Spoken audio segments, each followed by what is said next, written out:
Hi, Guy. Tonight we're going somewhere different, somewhere quieter than you might expect for a story about sound, because this isn't really about noise or volume or the loudness of invention. It's about listening, about the space between silence and speech, about a boy who learned to hear differently because someone he loved couldn't hear at all.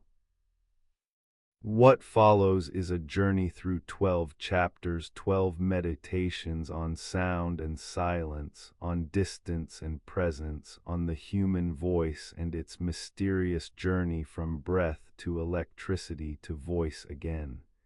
This is the story of Alexander Graham Bell, but it's also the story of something deeper. The story of how we learned to carry presence across absence, how we made the distant near, how we transformed the human voice from something that required bodies in the same room into something that could span continents, oceans, the very curve of the earth itself. So let the day fall away. Let your breathing slow. Let the noise of the world fade into something softer, something more like listening than hearing. We have 12 chapters ahead, 12 quiet explorations of mystery and persistence, of love and loss, of the sacred work of making the silent heard and the distant present. We begin in a house where silence spoke louder than words, where a mother pressed her hands to piano wood to feel what her ears could no longer translate, where a boy learned his first and most important lesson.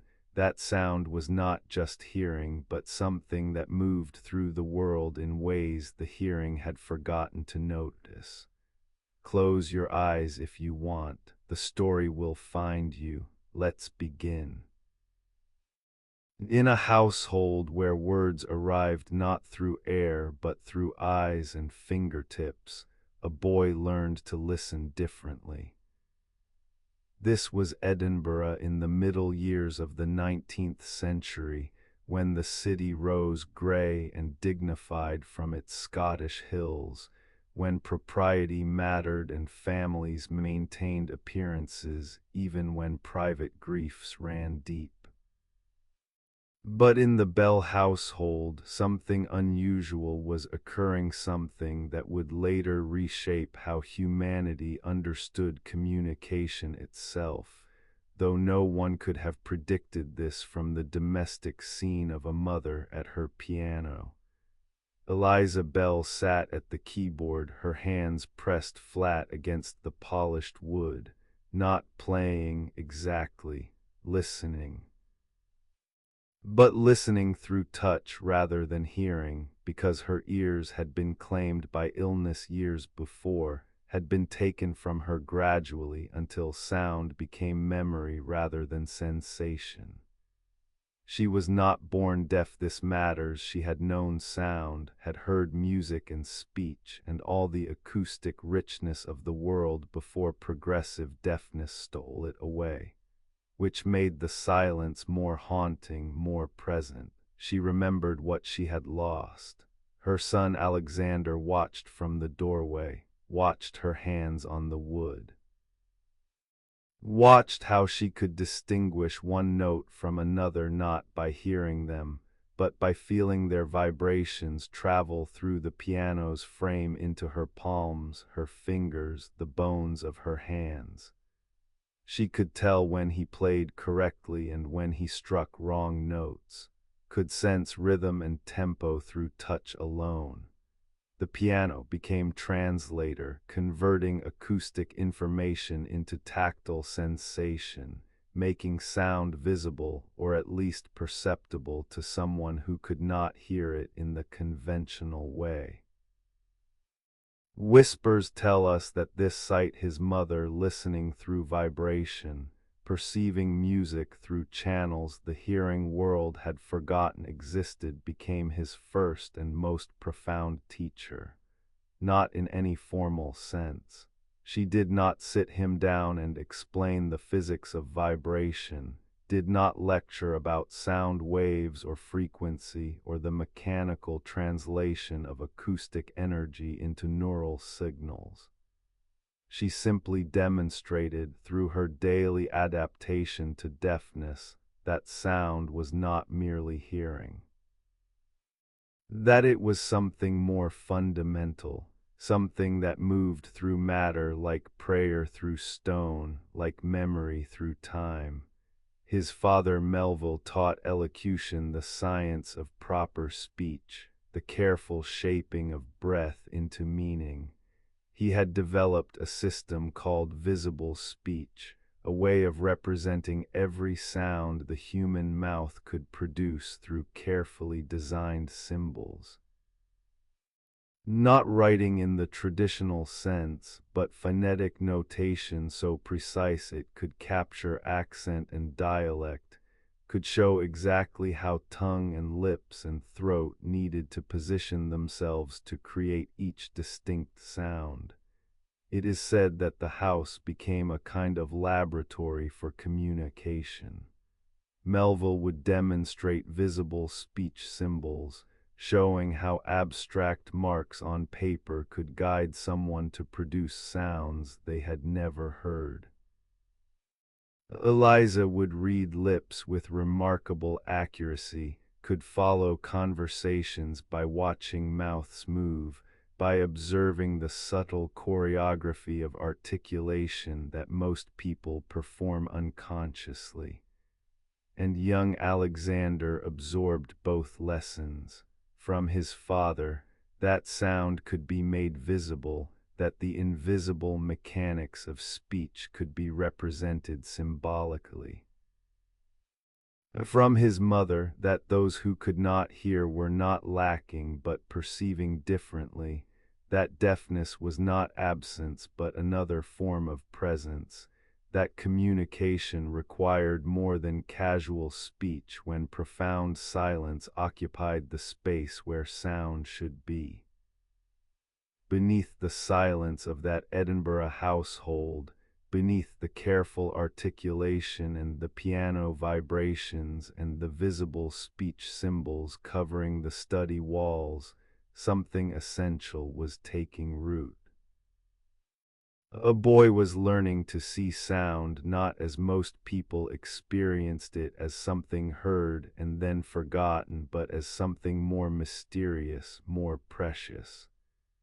Something that could be lost, that his mother had lost, that existed in multiple forms and could be translated between them if only one understood the principles governing vibration and perception. The household sounds took on different meaning in this context. When the clock chimed, his mother did not hear it but might feel it if she stood near enough, might sense the vibrations traveling through floorboards. When rain fell, she could not hear the patter against windows but could see the drops, could understand the storm through visual rather than acoustic information. When her sons spoke to her, they had to face her directly, had to articulate clearly so she could read their lips, had to remember always that what came naturally to them, the casual toss of words over shoulders, the conversation conducted while facing away, was impossible for her. Where memory fades into the texture of those childhood years, we can imagine the particular quality of attention this demanded. Most children take hearing for granted, assume that sound simply exists, that words travel through air without effort or consideration. But in a household where the mother could not hear, where communication with her required conscious adjustment, where silence was not merely the absence of sound but a presence in its own right, there, attention deepened. There, the ordinary miracle of acoustic communication became visible through its absence. It is said that he loved her deeply, This mother who could not hear him speak but could read his lips, who could not hear him play piano but could feel through the wood whether he practiced properly. That love would later manifest in dedication to teaching the deaf, in patient work with students who faced the same challenges his mother had faced, in the conviction that those who could not hear deserved not pity but respect, not correction but accommodation. But first, before the teaching and the telephone and all that would come later, there was simply the house. The Edinburgh household where silence spoke in its own language, where vibration mattered more than volume, where a mother's deafness became her son's education in the deeper nature of sound. The piano stood in the parlor, its wood polished and resonant. When it was played, sound radiated in all directions through air for those who could hear, through wood for hands pressed against its frame, through floorboards for feet standing near. Multiple translations of the same acoustic event, each one legitimate, each one real. Perhaps it was never meant to be dramatic, this first lesson in communication's complexity.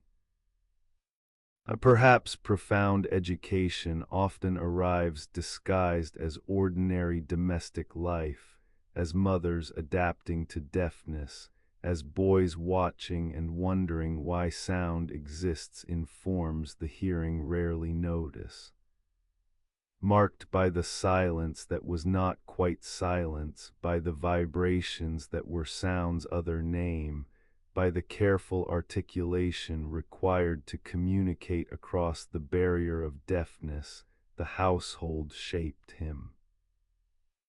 Not through any single moment of revelation, but through accumulated days, through the constant adjustment to his mother's condition, through the recognition that what most people took for granted, the easy flow of speech through air from mouth to ear, was actually miraculous, fragile, contingent on functioning anatomy that could fail, that had failed for someone he loved. The house where silence spoke stood on Edinburgh's respectable streets, looked from outside like any other Victorian dwelling. But inside, different principles governed. Inside, sound was sacred because it was absent. Communication was precious because it required effort. The voice mattered because someone nearby could never hear it conventionally, could only read it from lips or feel it through piano wood or understand it through the careful symbols of visible speech. Some voices only echo when we are ready to listen. His mother's voice, which he could hear, but she could not, echoed through everything that came after. Through his work with deaf students, through his conviction that sound could be made visible, could be translated from one form to another. Through the telephone itself, which was in some sense an attempt to make voice portable, to separate sound from the body that produced it, to carry acoustic presence across distance the way visible speech carried it across the barrier of deafness. Where wonder begins, love often plants the seed.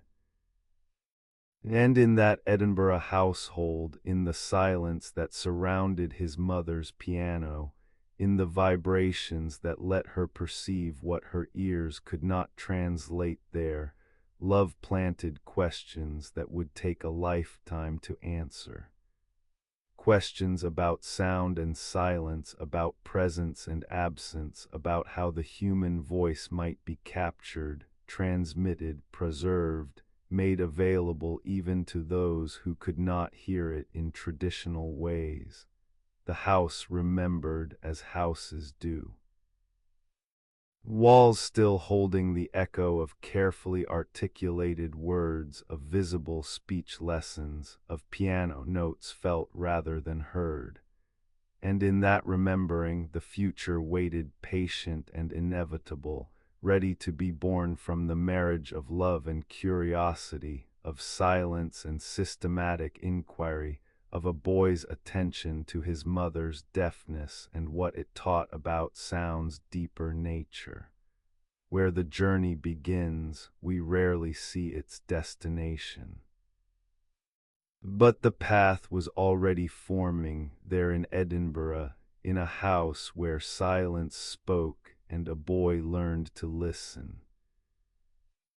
It is said that he became obsessed with visible speech, not his father's system, though that had been the seed, but with the larger question it implied.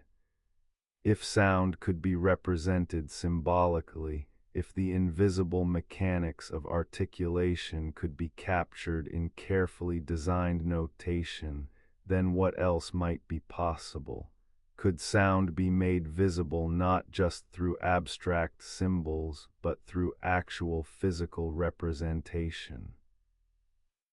Could the air's vibration be translated into form, into pattern, into something eyes could see and hands could touch? The question pursued him through his young manhood, through years spent teaching his father's system to deaf students in London, in Boston, in schools where those who had never heard a voice learned to produce one by following diagrams that mapped the mouth's hidden choreography. He was gifted teacher, patient, systematic, able to break complex processes into manageable steps. His students succeeded where others had failed, learned to speak comprehensibly despite having no acoustic feedback, no way to hear their own voices and adjust accordingly. But teaching was never quite enough. Beneath the pedagogical work, beneath the satisfaction of watching deaf students master speech, a deeper current ran, the question of translation, of how acoustic information might be converted from one form to another, of what principles governed the transformation of vibration into perception, and whether those principles might be harnessed, systematized, made to serve human purposes beyond their natural biological function. Whispers tell us that his experiments grew strange, obsessive in their detail.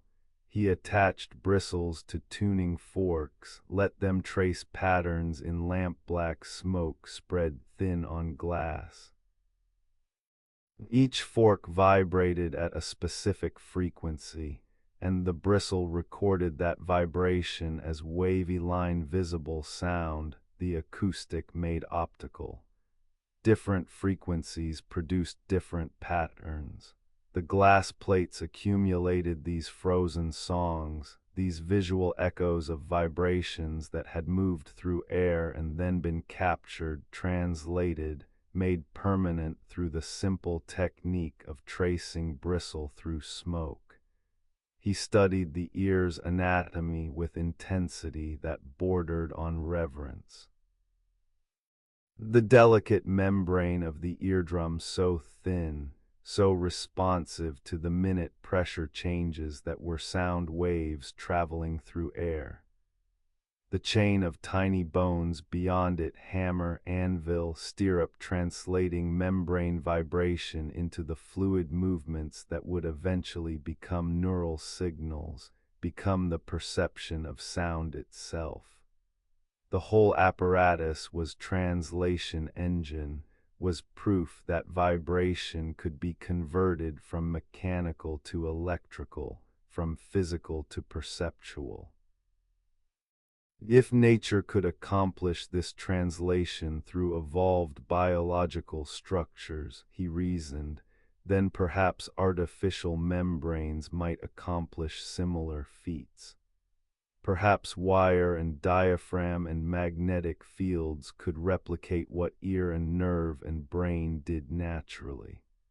Perhaps sound could be captured not just as visual trace on glass, but as electrical signal in wire, could be transmitted across distance and then translated back into sound at the receiving end.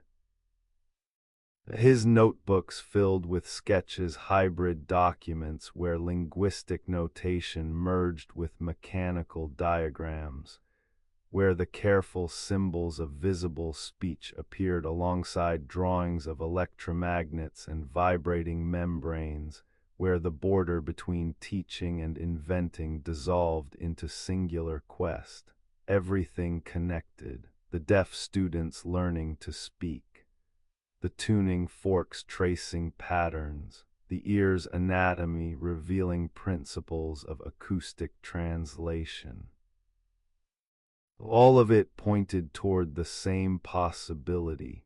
That sound was not fixed in form but could be transformed, transmitted, made to travel through media other than air. Beneath the silence of his Boston laboratory, for by now he had emigrated to America, had established himself as teacher and experimenter, had gathered around him assistants and collaborators who shared his obsession with acoustic phenomena. Beneath that working silence, methodology took shape. Not random experimentation, but systematic investigation. Test one variable at a time, observe results carefully, record everything. Build understanding incrementally through accumulated observations rather than hoping for sudden breakthrough. It is said that he worked mostly at night when the building was quiet, when street noise diminished and the sounds he was trying to capture and transmit would not be masked by ambient interference. His assistant Thomas Watson, skilled electrician and machinist, became essential collaborator. Watson could build what Bell imagined, could translate sketches into actual apparatus, could test and refine mechanisms until they performed as theory predicted they should. Together they explored telegraph technology, the existing infrastructure for electrical communication, the dots and dashes that could already span continents through undersea cables. But telegraph was binary, could send only on-off signals, presence-absence, the crude vocabulary of interrupted current. What Bell sought was richer, the full complexity of the human voice, with all its tones and inflections, its subtle variations of pitch and timbre, its capacity to carry not just information but emotion, personality, the full texture of human presence. Where memory fades into the technical details, the specific configurations of electromagnets, the resistance of wire, the materials used for membranes, there remains the essential drive.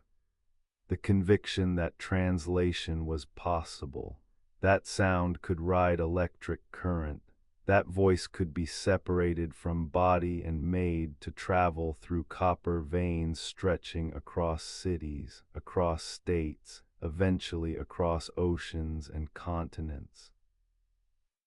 That distance need not mean silence, that separation need not mean isolation, that the human voice could potentially reach anywhere wire could be strung.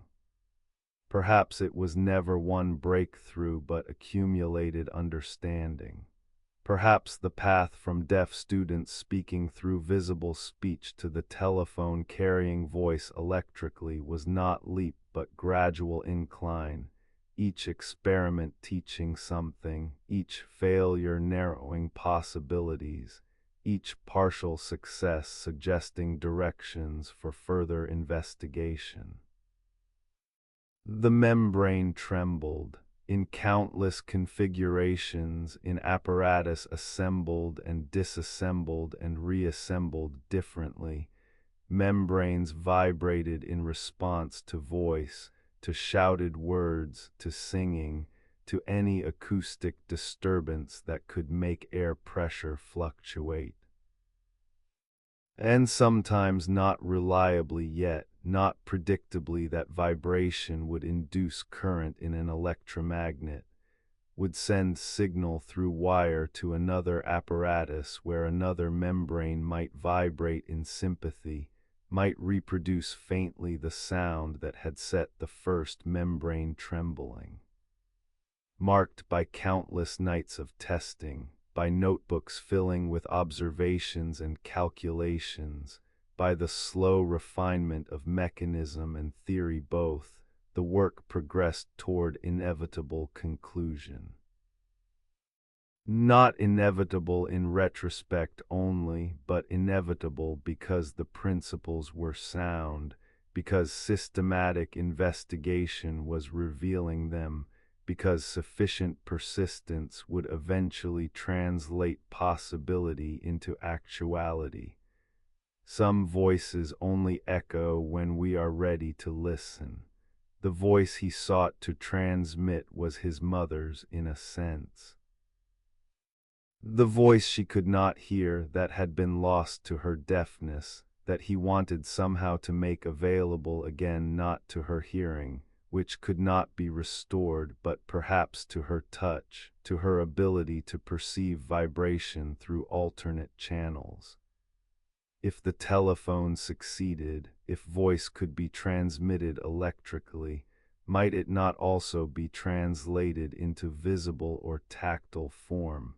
Might the deaf somehow benefit from this technology being developed primarily for the hearing? The membrane trembled with meaning beyond its mechanical function. It trembled with memory of his mother's piano, of sound made tangible through vibration. It trembled with accumulated questions from years of teaching deaf students, of wondering how those who could not hear might still access the acoustic richness of human communication. It trembled with the systematic methodology that refused to accept mystery as permanent, that treated the impossible as merely difficult, as problem awaiting sufficient persistence to solve. Where wonder and obsession merged, the telephone was being born, not yet functional, not yet reliable, but approaching through systematic refinement, through patient testing, through the marriage of theoretical understanding and practical mechanism, through nights of work when Boston slept and only the laboratory glowed with lamplight and determination. The membrane trembled, and in that trembling the future whispered its promise. Soon, very soon, the voice would cross the threshold, distance would dissolve. The impossible would become merely historical, would join the catalogue of things that once seemed beyond human capability but proved susceptible to systematic inquiry, to patient persistence, to the refusal to accept silence as inevitable when sound might be made to travel. The membrane trembled, balanced on the edge of transformation. And the world, unknowing, waited for the moment when that trembling would carry meaning across distance, when human voice would first ride electric current, when Alexander Graham Bell's obsession with visible speech would manifest as audible speech traveling where no voice had traveled before, through wire, through separation, through the gap between here and there that was about to become irrelevant. Soon, the membrane promised, soon. In a Boston boarding house attic, on a June afternoon in 1875, the impossible happened so quietly that the world did not immediately notice. The space was cramped, makeshift, not the grand laboratory of later imagination, but a rented room filled with salvaged equipment and improvised apparatus, with wire strung between chambers, with batteries and electromagnets and membranes mounted in wooden frames that Watson had constructed according to Bell's increasingly frantic specifications. They had been working for months, years really, testing configurations that almost worked. Telegraph systems that could send musical tones different pitches that might spell out messages more efficiently than Morse code's dots and dashes. Harmonic telegraph, they called it, and it showed promise enough to attract investors, to keep Bell funded while he pursued the larger dream that obsessed him. Not tones but voice, not simplified signals but the full complexity of human speech. Whispers tell us that something went wrong with the mechanism that afternoon. Or perhaps something went unexpectedly right. The line between failure and breakthrough is often thinner than we imagine, especially in experimental work where the goal itself keeps shifting, where what was being tested becomes less interesting than what accidentally manifests. Watson worked in the distant room, adjusting the receiver, preparing for another test of their harmonic system. A reed had stuck a thin strip of metal that was supposed to vibrate at specific frequency but had become jammed, refusing to move freely. He plucked it to free it, expecting only the local sound of metal springing back into position. But in the other room Bell heard something, faint, barely perceptible, but unmistakable, not telegraph signal, not the clean tones of their harmonic system, but the actual sound of Watson plucking the reed, the complex acoustic signature of that specific action, transmitted electrically through the wire connecting the rooms, arriving at Bell's receiver in recognizable form. It is said that Bell's heart stopped for a moment, that he stood frozen, hardly breathing, trying to process what his ears had just reported. They had not yet achieved speech transmission, no words had crossed the wire, no voice had been carried, but sound had traveled. Actual acoustic complexity had been converted to electrical signal, had moved through copper conductor, had been reconverted to vibration audible to human ears. The principle was proven. The rest, making it reliable, making it clear enough to carry intelligible speech, was refinement, was engineering, was the systematic work they already knew how to do. He called Watson to his room, tried to explain what had happened. They experimented, trying to reproduce the effect, to understand exactly what configuration had allowed the transmission. The afternoon faded into evening, evening into night. They worked by lamplight, testing variations, adjusting apparatus, speaking and singing and shouting into the transmitting membrane while the other monitored the receiver, recording which sounds came through clearly and which remained trapped in the sending room.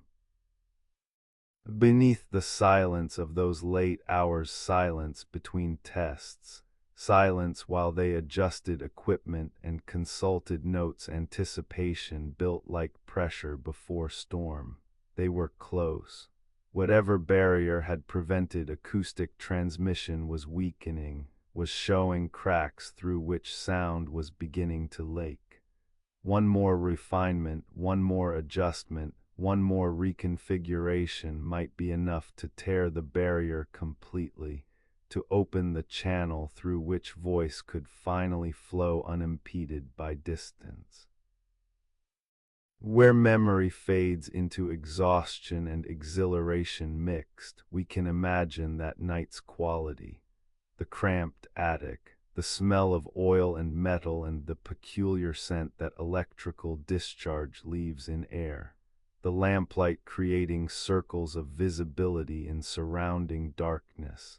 The sense that something momentous was happening even though no proclamations were made, no witnesses present beyond the two of them and their apparatus. What did Bell think about in the quiet moments? Perhaps about his mother, who would never hear the telephone even if it succeeded. Perhaps about the deaf students who had drawn him into this work, who had taught him to value communication because they knew its absence. Perhaps about the pure satisfaction of systematic inquiry yielding results, of patient testing revealing nature's principles, of the conviction that sufficient persistence would translate possibility into actuality. It is said that he barely slept that night. That his mind raced through implications, through the modifications needed to make the transmission clearer, through the vision of what this technology might become if developed fully.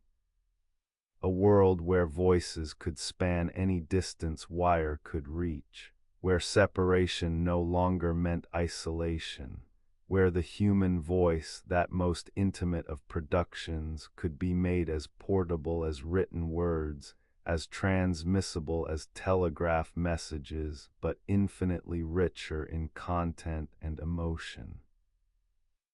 The attic where distance dissolved was unmarked, unremarkable. No plaque commemorated what had occurred there. The boarding house has long since been demolished, replaced by buildings whose inhabitants never knew that in the attic of the structure they displaced, the modern world had taken decisive step toward its current form. But the moment persisted in notebooks documenting the breakthrough. In letters Bell wrote to his backers describing the achievement. In the renewed determination with which he and Watson attacked the remaining problems standing between experimental success and practical technology. Marked by the faint sound of a plucked reed traveling through wire, by acoustic information converted to electrical signal and back again, by the proof that what they had theorized was actually possible. Marked by all this, the afternoon became threshold. Before it, telephone was hopeful speculation, was vision lacking confirmation, was dream pursued but not yet proven. After it, telephone was simply engineering problem, was mechanism needing refinement rather than principle needing proof, was inevitable rather than impossible. Some voices only echo when we are ready to listen. That afternoon in the Boston attic, the echo of Watson's plucked reed carried more than acoustic information. It carried the future. It carried the eventual telephone network that would span continents.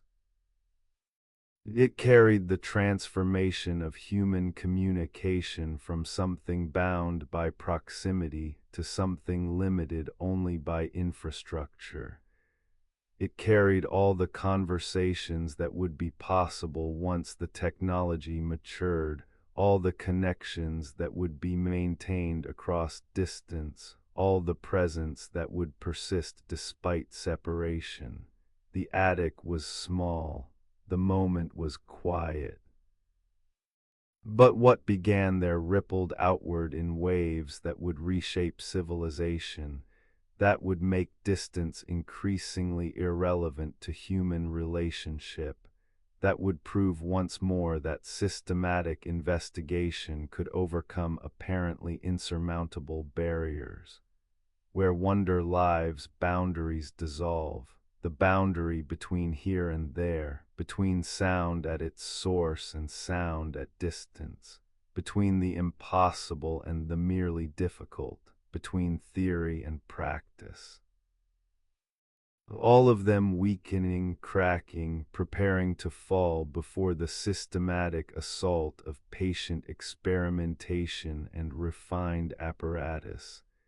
The afternoon faded into legend, but the attic remained for a time just an attic. Watson's tools on the workbench, Bell's notebooks on the desk, wire strung between rooms. The apparatus that had carried that first sound waiting to carry others, waiting to be refined and improved until it could carry not just plucked reeds but human voices, not just simple sounds but complex speech, not just proof of concept but practical, reliable, everyday communication. Distance had dissolved, not completely, not yet, but enough to prove it could be done, enough to show that the work was worth continuing.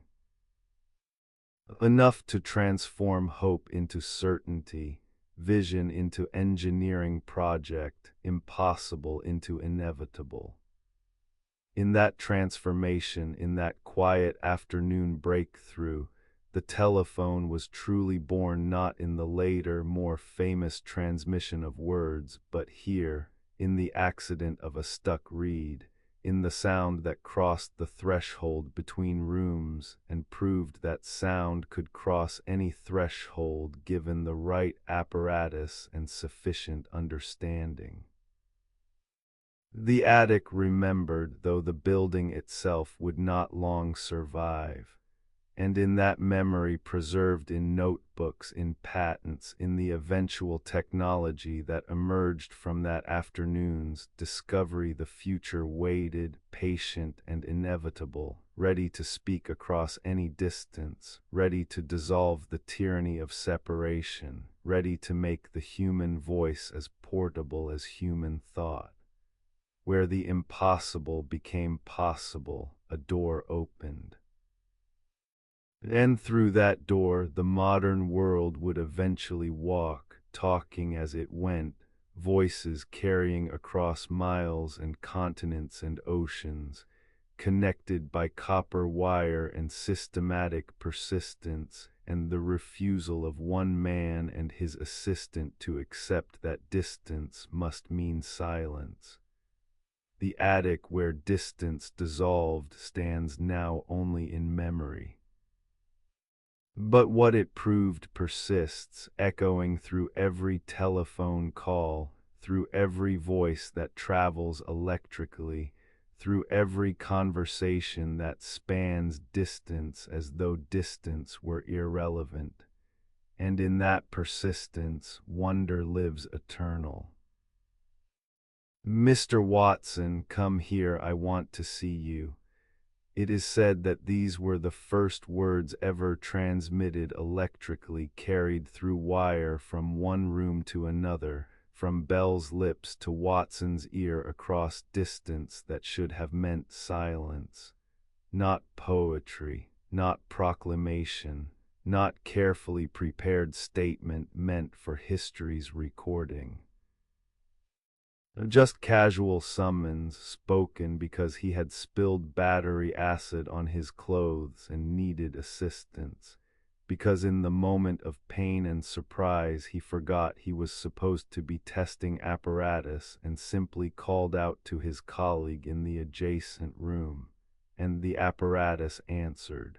The date was March 10, 1876, a Tuesday. Evening settling over Boston, the boarding house growing quiet as residents finished supper and retired to their rooms. In the makeshift laboratory, Bell worked alone, Watson stationed in the distant chamber, waiting by the receiver, ready to report whatever sounds might come through. They had made modifications since that June afternoon when the plucked reed had traveled through wire, had refined the membrane, adjusted the electromagnet, changed the configuration of transmitter and receiver based on accumulated observations. Tonight was to be another test, another attempt to send recognizable speech across the wire. They had succeeded with individual sounds, with sustained tones, with fragments that suggested words but never quite achieved intelligibility. But complete sentences clear enough to be understood without guessing, without context filling gaps the technology could not yet bridge, these remained elusive. Whispers tell us that the acid spill was accident, pure mischance.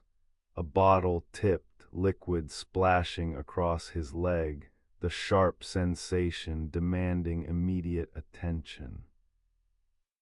Without thinking, without remembering he was supposed to speak carefully into the transmitter, he called out, voice raised, urgent, the natural cry of someone needing help. In the other room Watson heard, not distorted fragments, not ambiguous sounds requiring interpretation, but actual words, Bell's actual voice recognizably present despite his body's absence. "Mr. Watson, come here, I want to see you." Clear enough to understand, distinct enough to identify the speaker. Complete enough to convey both information and urgency. Watson came running, not because of the acid, he did not yet know about that, but because he understood what had occurred. The boundary had been crossed, the impossible had been accomplished. Human speech had traveled electrically, had been transformed from acoustic vibration into electrical signal and back into sound comprehensible to human ears. The telephone, which had been theoretical possibility, hoped for invention, vision pursued but not yet realized, the telephone now existed, now worked, now proved that distance need not mean the end of conversation.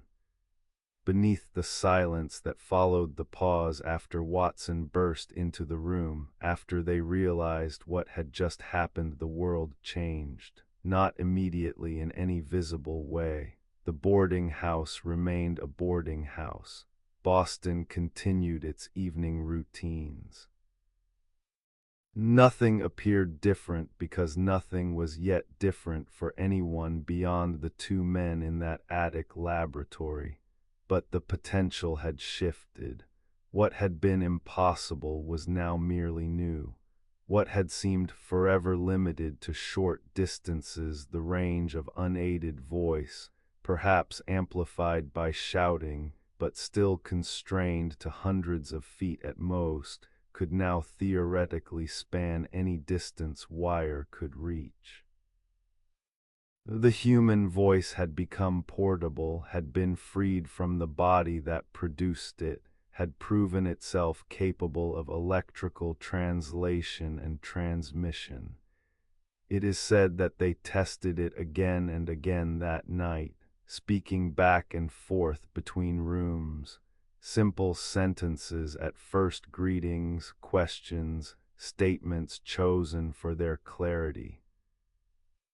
Then more complex speech, longer phrases, conversational exchanges that felt almost normal except for the wire connecting them, except for the knowledge that what they were doing had never been done before, that they were the first humans ever to conduct conversation through electrical transmission of voice. The words accumulated like evidence. Each successful transmission strengthening the case that this was not fluke but repeatable phenomenon, not accident but technology that could be refined and made reliable. They noted which types of sounds transmitted most clearly, which volumes worked best, how close to the membrane one needed to speak for optimal transmission.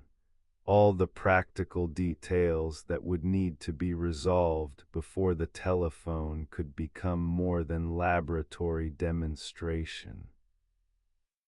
Where memory fades into the excitement of those late hours, we can imagine the quality of realization dawning. This was not improvement on telegraph, not merely faster way to send messages. This was fundamentally different, the transmission of voice itself, with all its tones and inflections, its capacity to carry emotion and personality, its intimate connection to the person speaking. The telephone would not replace face-to-face conversation, but it might come close, might preserve something of presence despite distance. Perhaps Bell thought of his mother that night, how the telephone could never truly help her, could never overcome her deafness, how this invention that would later make him famous and wealthy was fundamentally inaccessible to the person whose condition had initially drawn him toward acoustic investigation. There was melancholy in this, a sense that the work had drifted from its original motivation even as it succeeded beyond initial hopes. But there was triumph, too. The pure satisfaction of systematic inquiry yielding breakthrough, of patient testing revealing nature's principles, of conviction proven correct through empirical demonstration. He had believed this was possible, had pursued it despite skepticism, despite the reasonable objection that if transmitting voice electrically were possible, someone would surely have done it already, had persisted through failures and setbacks and experiments that almost worked but didn't quite, and now, finally, the persistence had been rewarded. The voice had crossed the threshold. Distance had dissolved before the power of electrical transmission.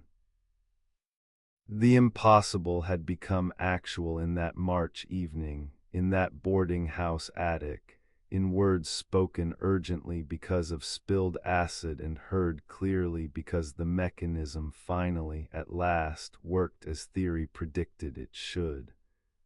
Marked by those first transmitted words, casual, urgent, unaware of their own historical significance, the evening became origin point.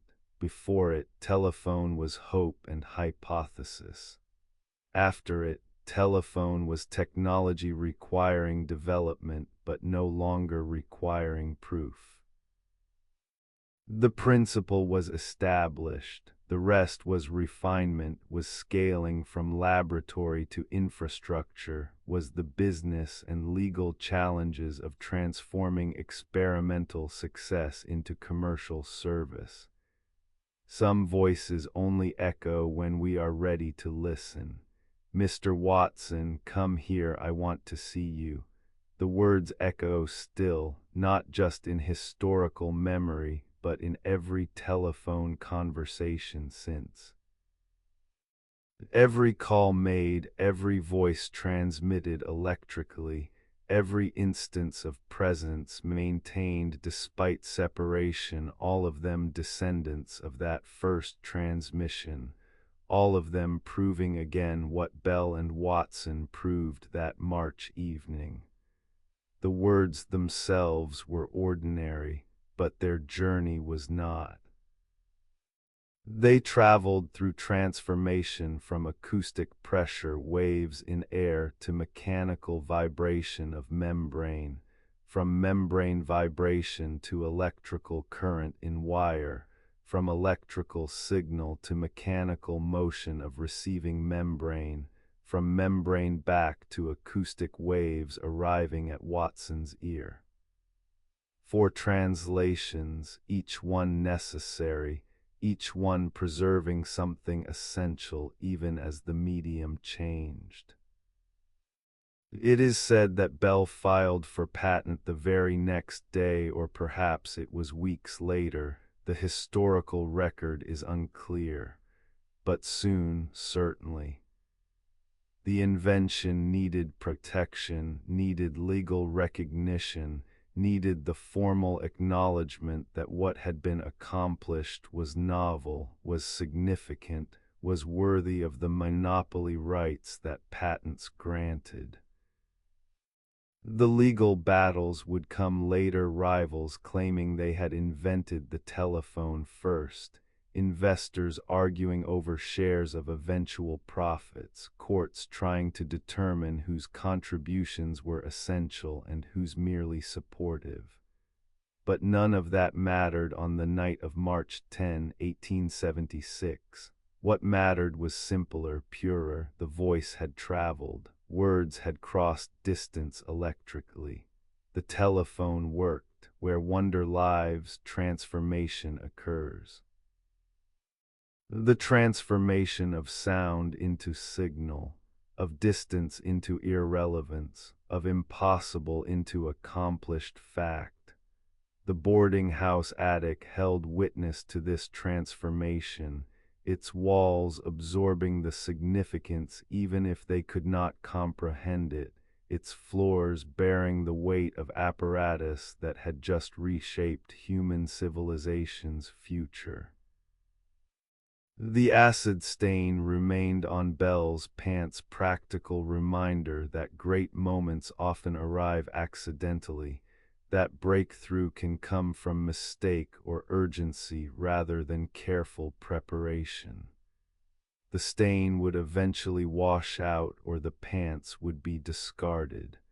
But what the accident had enabled would persist, would spread, would eventually connect the world in ways Belle could only begin to imagine that night.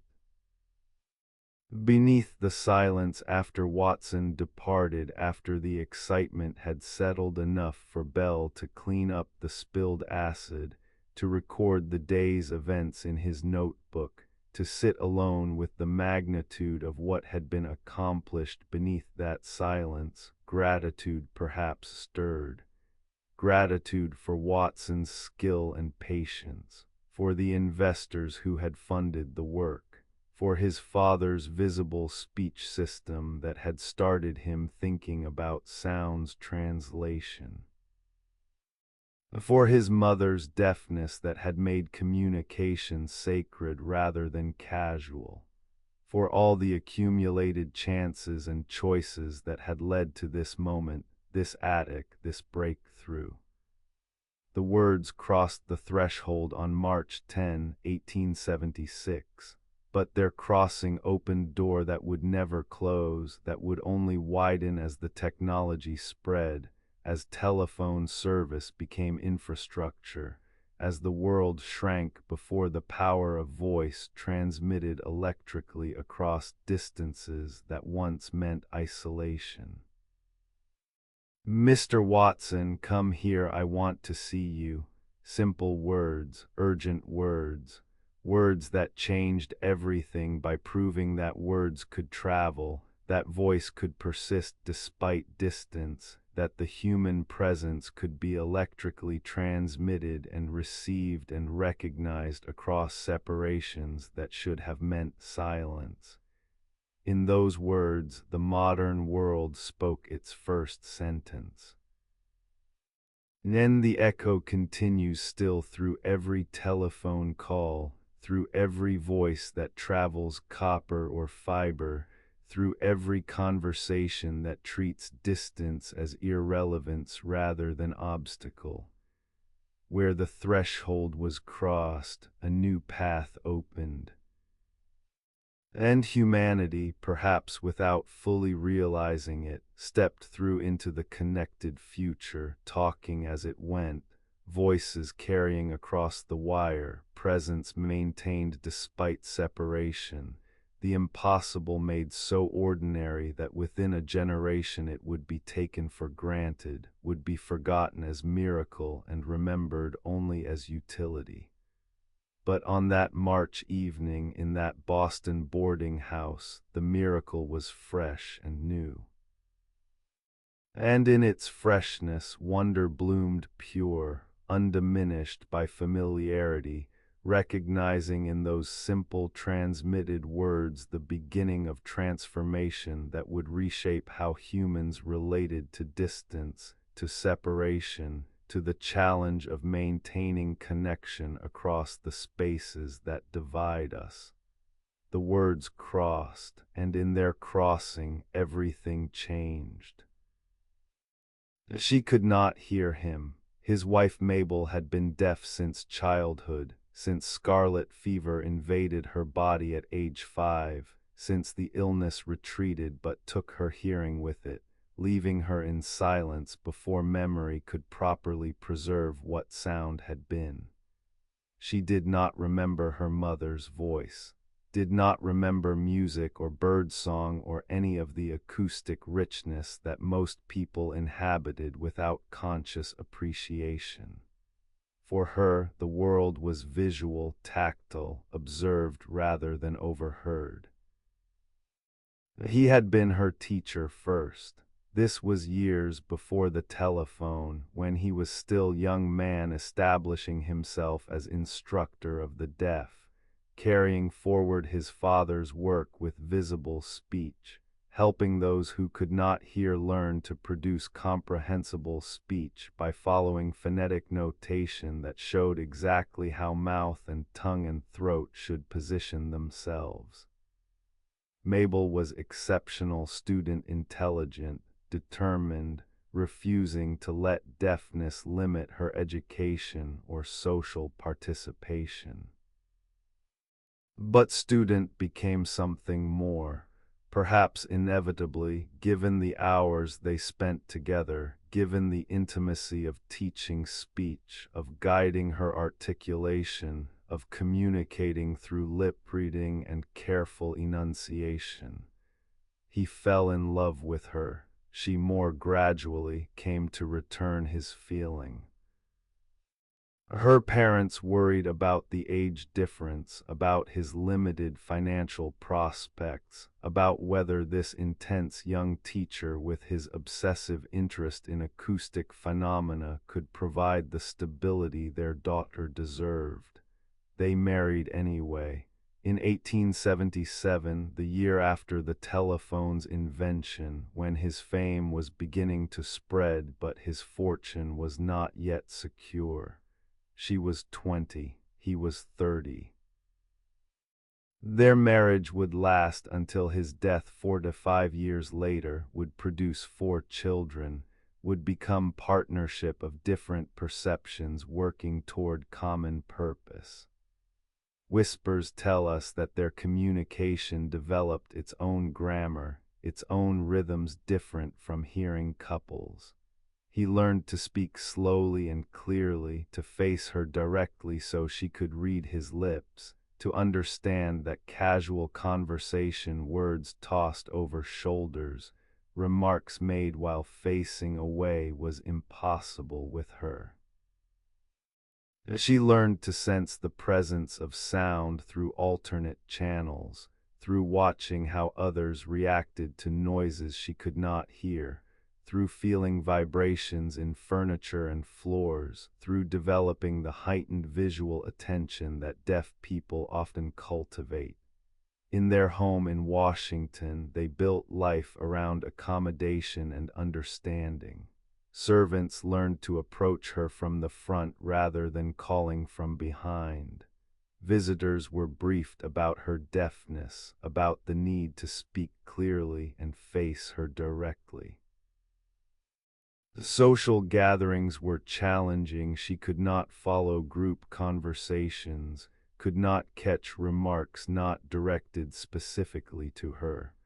But she adapted, participated, refused to let deafness confine her to domestic isolation.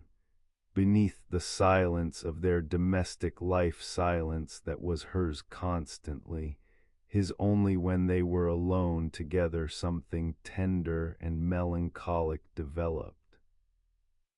When the telephone brought him fame and fortune, when the world celebrated his invention of long-distance speech, When newspapers proclaimed him genius for making voice portable, she remained the one person in his life who could never use his device, could never hear his voice transmitted across wire, could never benefit directly from the technology that made his reputation.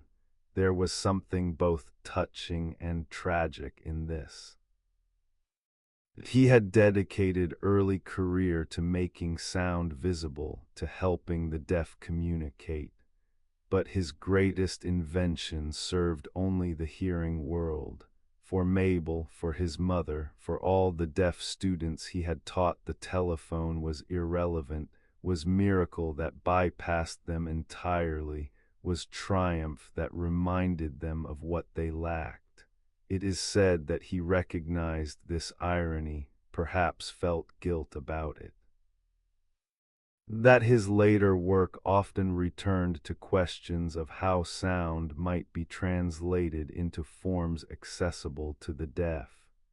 He experimented with devices that would convert speech into visible patterns, into tactile sensations, into any representation that might allow those without hearing to access spoken communication. None of these devices achieved the success or reach of the telephone.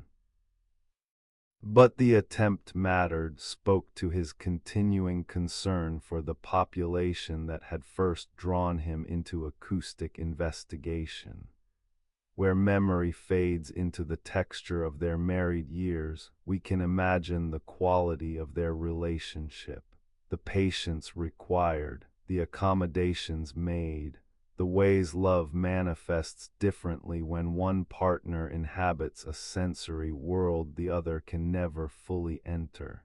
He could describe sounds to her, but description is not experience. She could never know his voice the way hearing people knew it, could only read his lips, could only understand his words through vision rather than audition. Their garden in Nova Scotia became sanctuary. At Bainbrig, their summer estate overlooking Bras d'Or Lake, they created space where her deafness was not disability but simply condition, where the household adapted to her needs rather than expecting her to struggle constantly with a hearing world's assumptions. The garden paths they walked together in silence, his silence voluntary, hers permanent, became their own form of communication, not requiring words, not demanding speech, just presence, companionship, the understanding that develops between people who have chosen each other and committed to navigating whatever challenges that choice brings. It is said that she supported his work even when it took him away for long periods, even when his obsessions with flight and hydrofoils and countless subsidiary interests left her managing household and children alone. That she understood his need to question, to investigate, to refuse to let any mystery remain permanently closed. That their partnership worked because they had established from the beginning that her deafness was fact to be accommodated rather than problem to be solved, that she was complete person rather than someone lacking, that silence was her natural state rather than deprivation requiring constant remedy. Marked by the silence that she inhabited and he visited, their marriage became testament to the possibility of connection across profound difference. They could not share the acoustic dimension of existence, could not both appreciate music or bird song or the subtle sounds that give texture to daily life. But they shared vision, touch, the visual communication of expression and gesture. They shared commitment to family and the causes they both valued: education for the deaf, scientific investigation, the conviction that understanding could be systematically pursued. Some voices only echo when we are ready to listen. In the silence of their garden, in the patient adaptation of their communication, in the tender accommodation each made to the other's perceptual world, there, a different kind of voice spoke. Not acoustic but relational, not transmitted through wire but through the daily choices of respect and patience and love that persists across fundamental difference. Where wonder and melancholy mingled, their partnership flourished. The wonder of connection maintained despite her deafness. The melancholy of what could not be shared, of the acoustic dimension forever closed to her. But wonder predominated, the recognition that love does not require perfect communication, that presence matters more than capacity to hear, that the silence she inhabited was not void but simply different space, equally valid, equally capable of holding relationship and meaning. Beneath the silence of her world, he learned lessons that no amount of acoustic investigation could teach. That communication was more than sound transmission. That presence persisted across sensory difference. That the human voice, though important, was not the only or even the most essential form of connection. That touch and vision and patient attention could carry meaning that sound alone could never convey. The garden of silent voices held them both, his voice silent to her except through lip reading, through the visual representation of articulation. Her voice which she had learned to produce through his teaching, but could not hear to modulate silent to herself though audible to others. And in that mutual silence, in that meeting of different perceptual worlds, something beautiful persisted. Proof that relationship could bridge any gap, that love could translate across difference, that the borders separating one consciousness from another were permeable despite everything, despite even the profound isolation that deafness might seem to impose. Where memory fades into the accumulated years of their marriage, the garden remains physical space in Nova Scotia and metaphorical space in memory. The place where silence was not absence but presence, where different ways of perceiving were honored rather than judged, where he learned what his mother's deafness had first suggested, that those who cannot hear are not lacking but perceiving differently, that silence has its own language, its own wisdom, its own contribution to make to the conversation that love becomes. Some believe his telephone was love letter to his wife and mother, attempt to connect the world the way he wished he could connect with them, through sound, through voice, through the acoustic presence that deafness made impossible.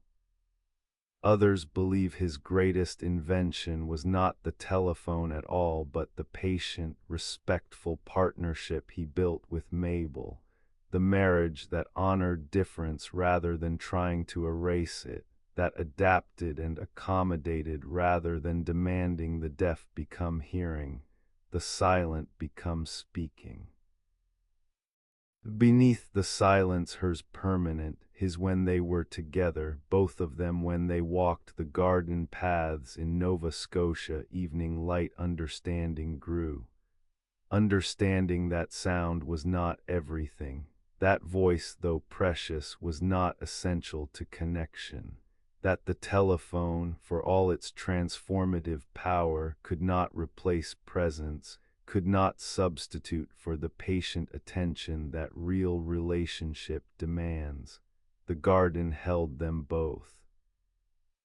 And in that holding, silence spoke its own truth, that connection transcends medium, that love finds ways across any barrier, that the distance between one consciousness and another can be bridged even when sound cannot travel, when hearing is absent, when the acoustic dimension is closed permanently.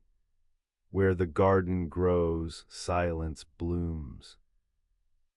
And in that blooming, something eternal persists, the recognition that we are not defined by what we lack but by how we adapt, that communication takes many forms, that presence matters more than any particular sense, that love speaks in languages beyond sound and is heard most clearly in the silence where patient attention dwells.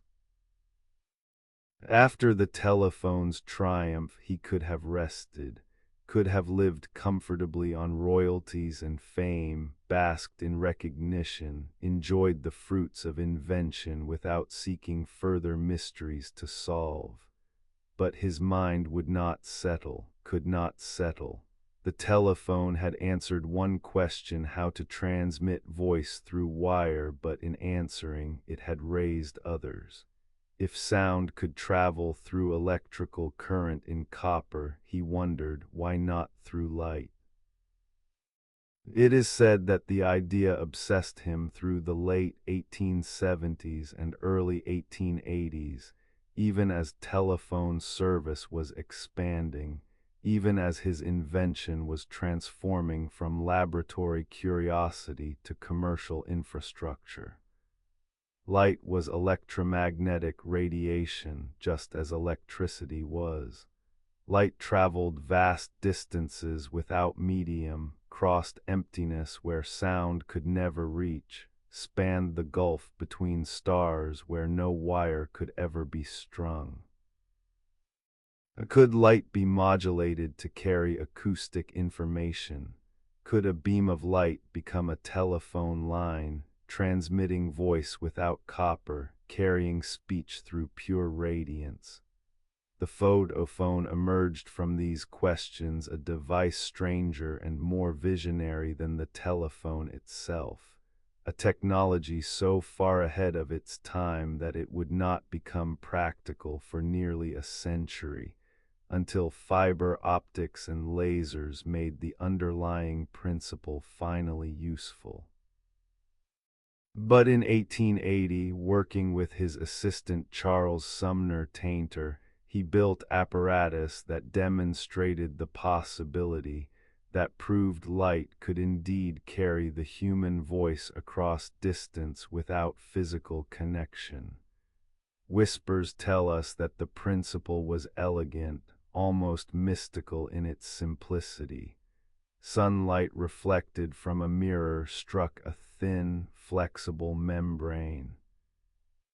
When someone spoke near the membrane, voice vibrations caused it to flex, modulating the reflected beam, making it brighter and dimmer in patterns corresponding to the acoustic pressure waves. At the receiving end, another apparatus detected these modulations using a selenium cell, whose electrical resistance varied with light intensity, translating the modulated beam back into electrical signal that could drive a speaker and reproduce the original sound. The device worked. Voices transmitted across distances on beams of light.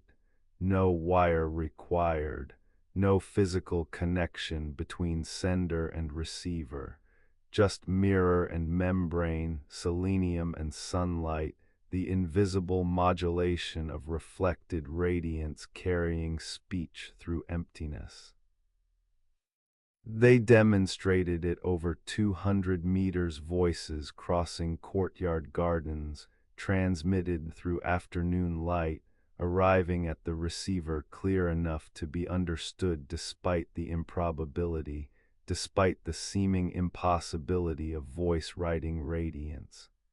But the photophone, for all its elegance, remained laboratory curiosity.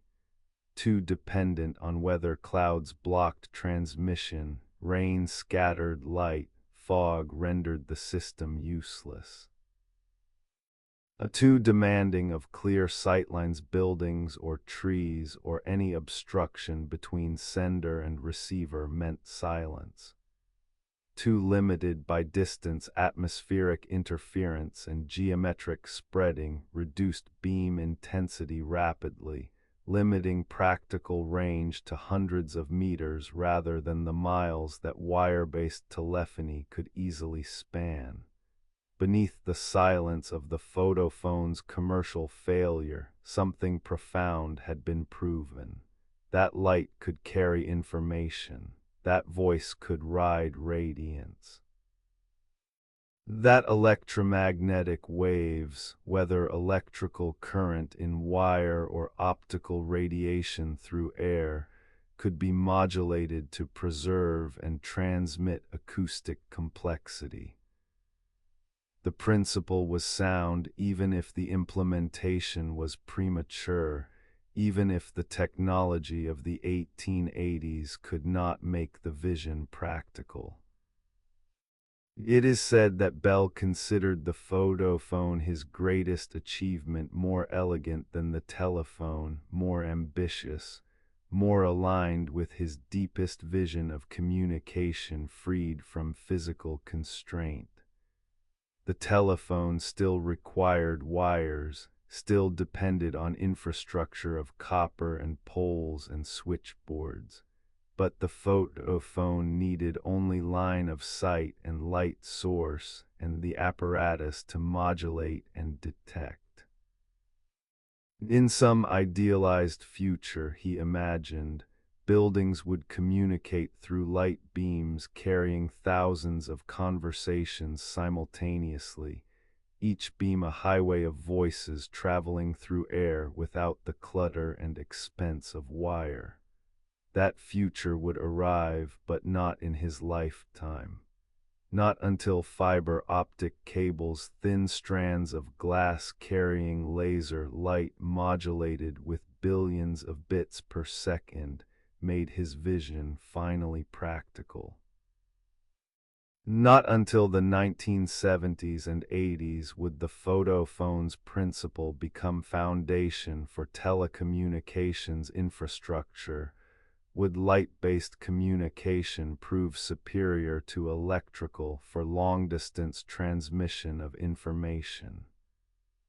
But the seed had been planted in 1880, in that courtyard garden where voice first rode beam of reflected sunlight, where the impossible was demonstrated even if it could not yet be made reliable. Where memory fades into the technical complexities, the precise formulation of selenium cells, the optimal membrane materials, the challenge of keeping mirror and receiver properly aligned despite wind and temperature changes, there remains the essential audacity. The willingness to ask whether light might serve purposes usually assigned to electricity. The refusal to accept that the telephone's success meant investigation was complete, that the question of voice transmission had been finally answered rather than merely addressed in one particular way. Perhaps it was never meant to be practical in its original form. Perhaps the photophone existed to point beyond itself, to suggest possibilities that later generations would realize, to prove a principle that could not yet be properly exploited. There is value in premature invention, in technology that arrives before its time. It stakes claim to territory that will later be settled. It suggests directions that seem impractical until supporting technologies develop, marked by the beam flickering with human speech, by light modulated to carry meaning across distance, by the demonstration that electromagnetic radiation in any form could serve as medium for voice transmission. The photophone joined Bell's catalog of achievements. Not his most famous, not his most commercially successful, but perhaps his most visionary, the one that looked furthest into the future, that anticipated technologies he would never see realized, that proved once more his particular gift for seeing in nature's principles possibilities that others overlooked. Some voices only echo when we are ready to listen. The photophone whispered truths about light and communication that the 1880s could not fully appreciate. That wireless transmission was possible, that infrastructure was not destiny, that the principles governing electrical communication applied more broadly than the telephone's specific implementation suggested. These truths waited decades to be properly understood, to find technological context that could make them practical. But the waiting diminished nothing. The photophone had proven its point, had demonstrated that voice could ride light, had shown that electromagnetic waves in any frequency could carry information if properly modulated and detected. The rest making it reliable, making it practical, scaling from laboratory to infrastructure. These were questions for later generations equipped with better materials and more sophisticated understanding. Beneath the silence of commercial failure, scientific success persisted. The photophone worked. The principle was sound. That it did not transform into immediate practical application was limitation of contemporary technology, not flaw in underlying concept. And Bell, perhaps alone among his contemporaries, understood this. Understood that the photophone's failure to achieve commercial success did not mean failure absolutely. That proving possibility mattered even when implementation remained elusive. Where wonder lives, vision reaches beyond present capability. The photophone reached beyond the 1880s, beyond Bell's lifetime, toward the fiber optic networks that now carry most long-distance communication, toward the lasers that have made light-based transmission the standard rather than curiosity. In reaching beyond its time, it became prophecy predicting not just technology but principle, not just specific application but general truth about the versatility of electromagnetic radiation as information medium. The beam carried song through emptiness. Literally, they transmitted not just speech but music through the photophone, sent melodies across courtyards on modulated light, proved that any acoustic complexity could ride the beam if the modulation was precise enough. And in that carrying, in that transmission of human voice and song through pure radiance, the future spoke its promise, not immediately fulfilled, not quickly realized, but inevitable nonetheless, waiting for the right moment, the right supporting technologies, the right confluence of capability and need. Some believe the photophone was distraction, was tangent from the important work of developing telephone service, was indulgence of curiosity when practical matters demanded attention.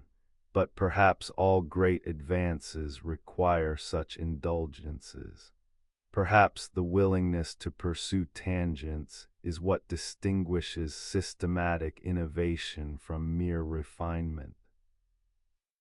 Perhaps the photophone mattered not for what it immediately accomplished, but for what it suggested, for the questions it raised, for the directions it pointed.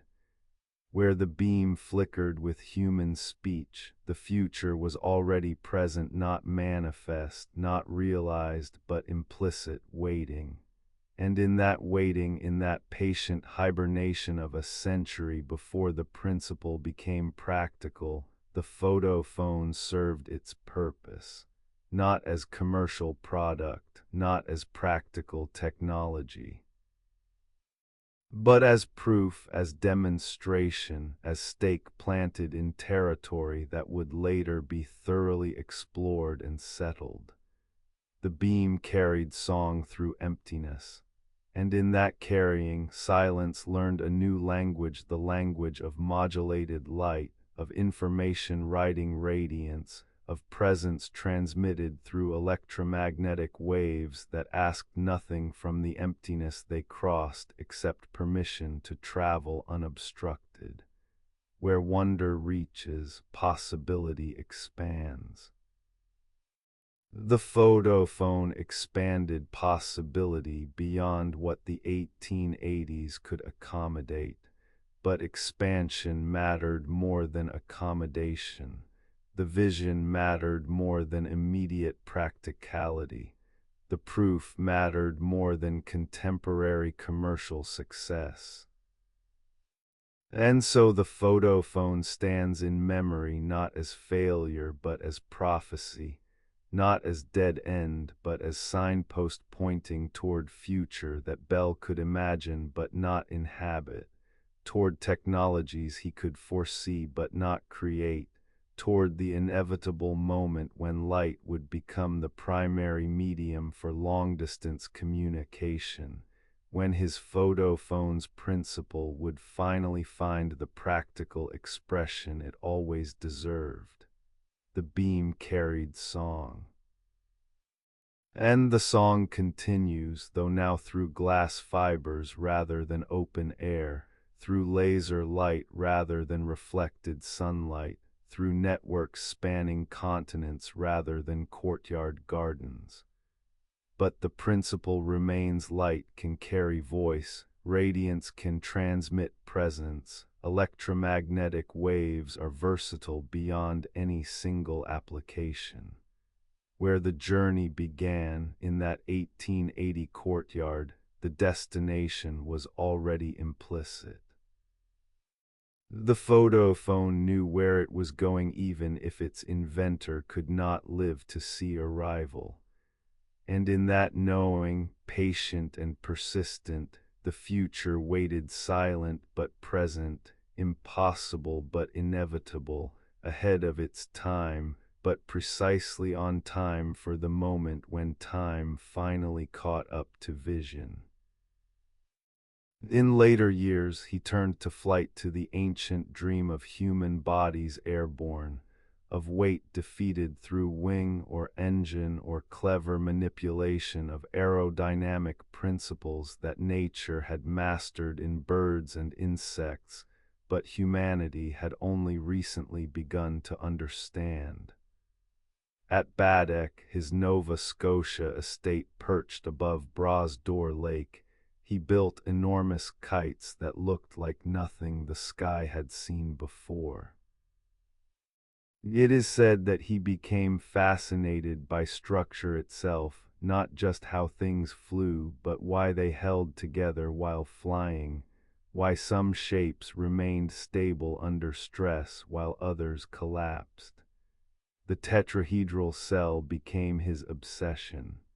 A pyramid built from 6 struts forming 4 triangular faces, the simplest three-dimensional structure that distributes force evenly across all its members.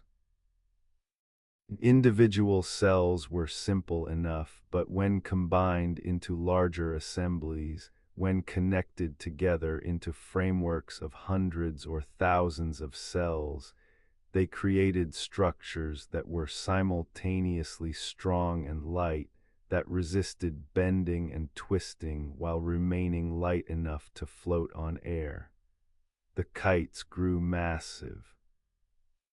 Not toys but serious investigations into structural stability, into how geometric principles might inform engineering, into whether the mathematics of repeated forms could yield practical benefits for flight. He called them Cygnet, the young swan, these enormous cellular constructions that rose above the Nova Scotia landscape like geometric clouds, like mathematical dreams made tangible through wood and silk and careful assembly. Whispers tell us that visitors to Bainbrig found the kites disturbing, unnatural. They did not look like conventional aircraft, did not resemble birds or even the box kites that were common enough. Instead, they appeared almost alien, repeating pyramidal cells creating honeycomb structures, frameworks that seemed more architecture than flying machine, that suggested industrial aesthetic rather than natural form. But Bell was not interested in mimicking nature. He wanted to understand principles, the mathematics of structural efficiency, the geometry of distributed load-bearing, the engineering truths that could be extracted from systematic variation and observation. Each kite was experiment. Each variation tested a hypothesis about how cells should be connected, how large the overall structure could grow while maintaining stability, how much weight the framework could carry while remaining light enough for wind to lift. Beneath the silence of those mountain afternoons, silence broken by wind singing through cell frameworks, by the creak of silk and wood under tension, by the occasional sharp crack when a strut failed and had to be replaced, beneath that working silence, methodology prevailed. The same systematic approach that had yielded the telephone and photophone now applied to aeronautics. Observe, hypothesize, test, record results, modify based on what was learned, test again. It is said that the kites achieved remarkable lift. Assemblies of thousands of cells, frameworks weighing hundreds of pounds, rising smoothly into air and pulling so hard on their tethers that men had to anchor them to prevent escape. Some were large enough to carry human passengers' assistants who volunteered to ascend into the sky while Bell photographed from below, documenting everything, recording data about wind conditions and structural behavior, and the sensation of flight that those who rode the kites reported. The experience was apparently terrifying and exhilarating in equal measure. Rising above the lake, suspended beneath a geometric framework, feeling the structure flex and creak, knowing that nothing but the mathematics of triangulated cells stood between you and catastrophic failure. But the structures held. The cells distributed stress as theory predicted they should, and slowly, through accumulated flights and observations, understanding grew about what worked and what didn't, about how large these cellular kites could become before weight overcame lift. Where memory fades into the technical specifics, the optimal angle for connecting cells, the best materials for struts and covering, the ratio of cell size to overall structure that yielded maximum efficiency, there remains the essential image. The enormous kites rising against Canadian sky. The old man watching from below, notebooks in hand, still questioning, still investigating, still refusing to accept mystery as permanent when patient observation might reveal principles. Perhaps it was never meant to achieve practical aviation. The Wright brothers' approach, focused, minimalist, iteratively refined, proved more immediately successful, more practical for developing controllable powered flight. Their Flyer of 1903 succeeded where Bell's tetrahedral kites remained experiments, demonstrations, investigations rather than transportation, but Bell's approach explored different questions. Questions about scale and structure, about how to build large, lightweight frameworks that could resist stress, about whether nature's cellular patterns, honeycomb, bone structure, plant tissue could inform human engineering. These questions, though they did not immediately yield practical aircraft, would later matter for buildings and bridges, for lightweight structures that needed strength without weight, for the entire discipline of structural engineering that emerged in the 20th century. Marked by the strange geometry of those kites, by the pyramidal cells repeated in frameworks that seemed to tessellate space itself, by the vision of cellular structures growing arbitrarily large while maintaining stability, the aeronautical experiments became another chapter in Bell's catalogue of investigations. Not his most successful, not the work for which he would be primarily remembered, but characteristic nonetheless, the same curiosity, the same systematic methodology, the same conviction that nature's principles could be discovered through patient observation and variation. Some voices only echo when we are ready to listen. The kites whispered truths about structure that the early 20th century was only beginning to understand. That strength comes from distribution rather than mass.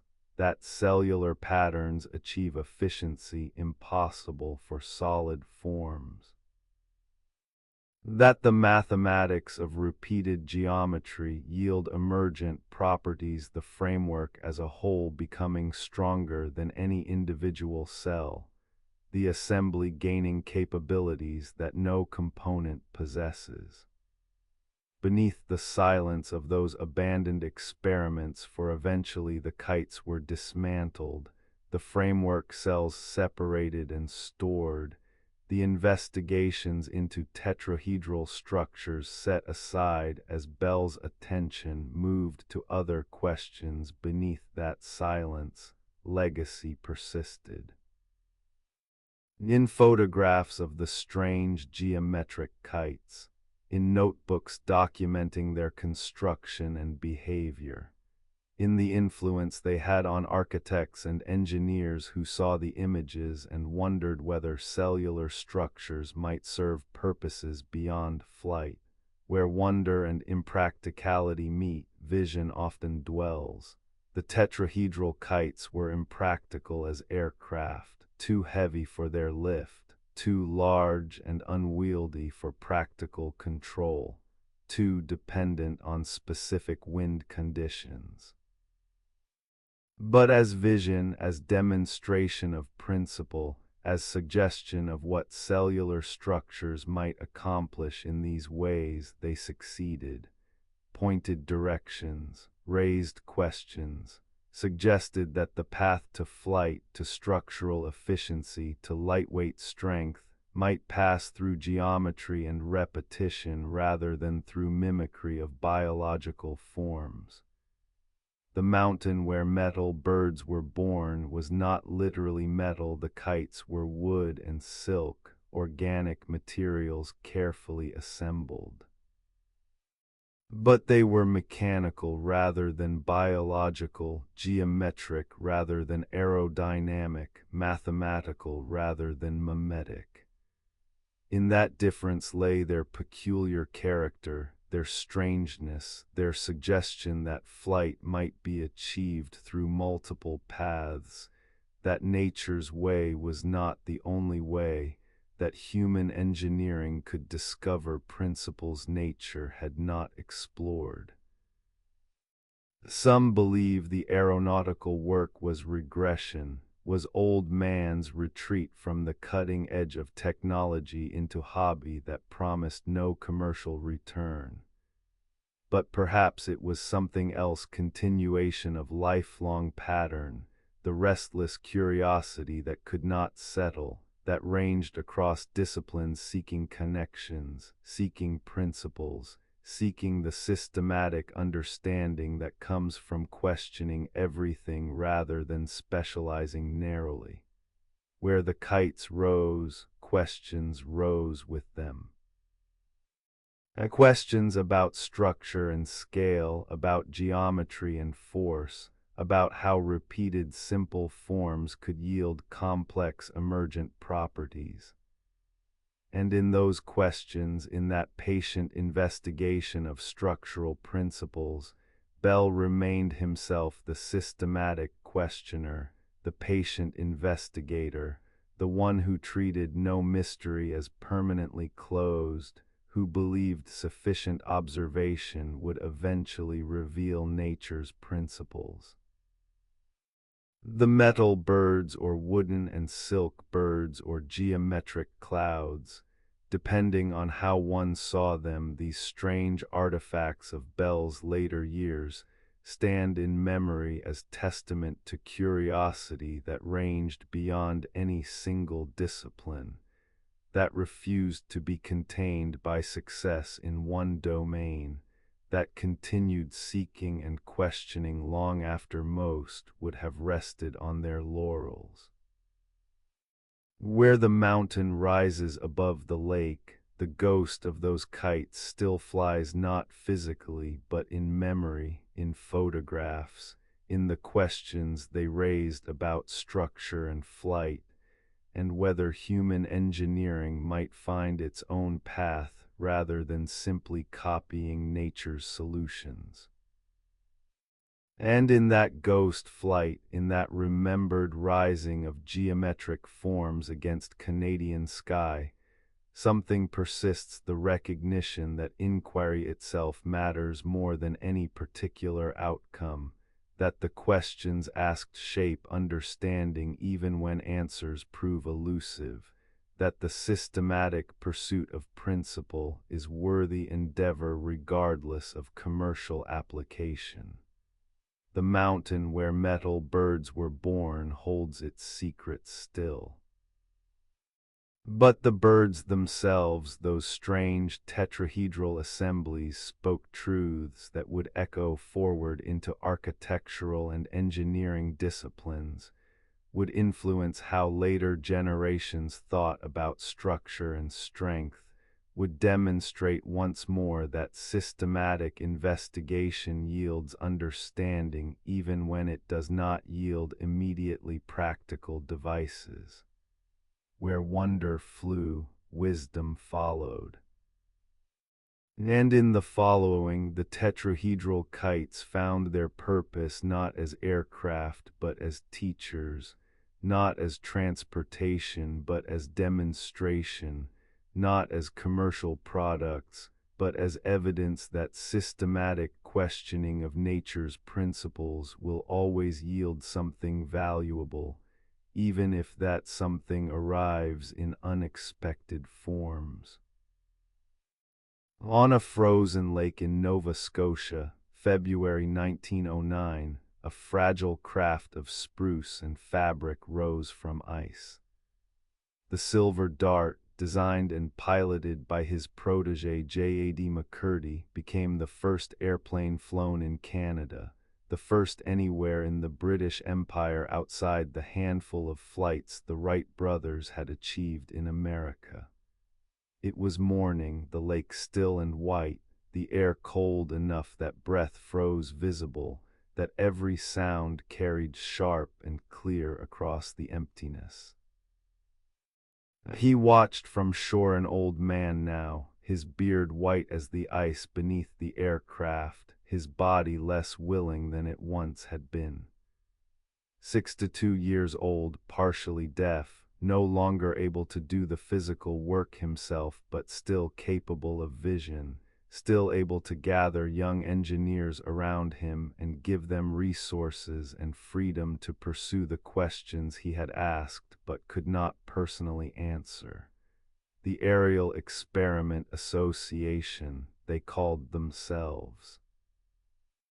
A collective investigation into aviation's emerging possibilities, funded by his telephone royalties, guided by his conviction that systematic experimentation would reveal principles of controllable powered flight.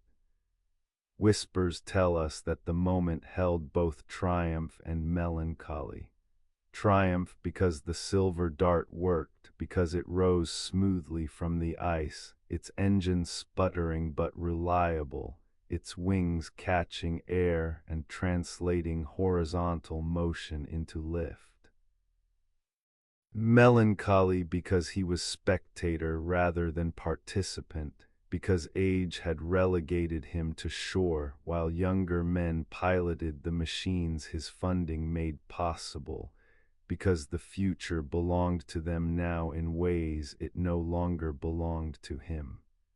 The aircraft circled above the lake, minutes only, perhaps 5 at most, covering less than a mile in that first flight. The engine noise echoed off surrounding hills, an industrial roar in landscape accustomed to silence, to wind and wave and the occasional call of birds.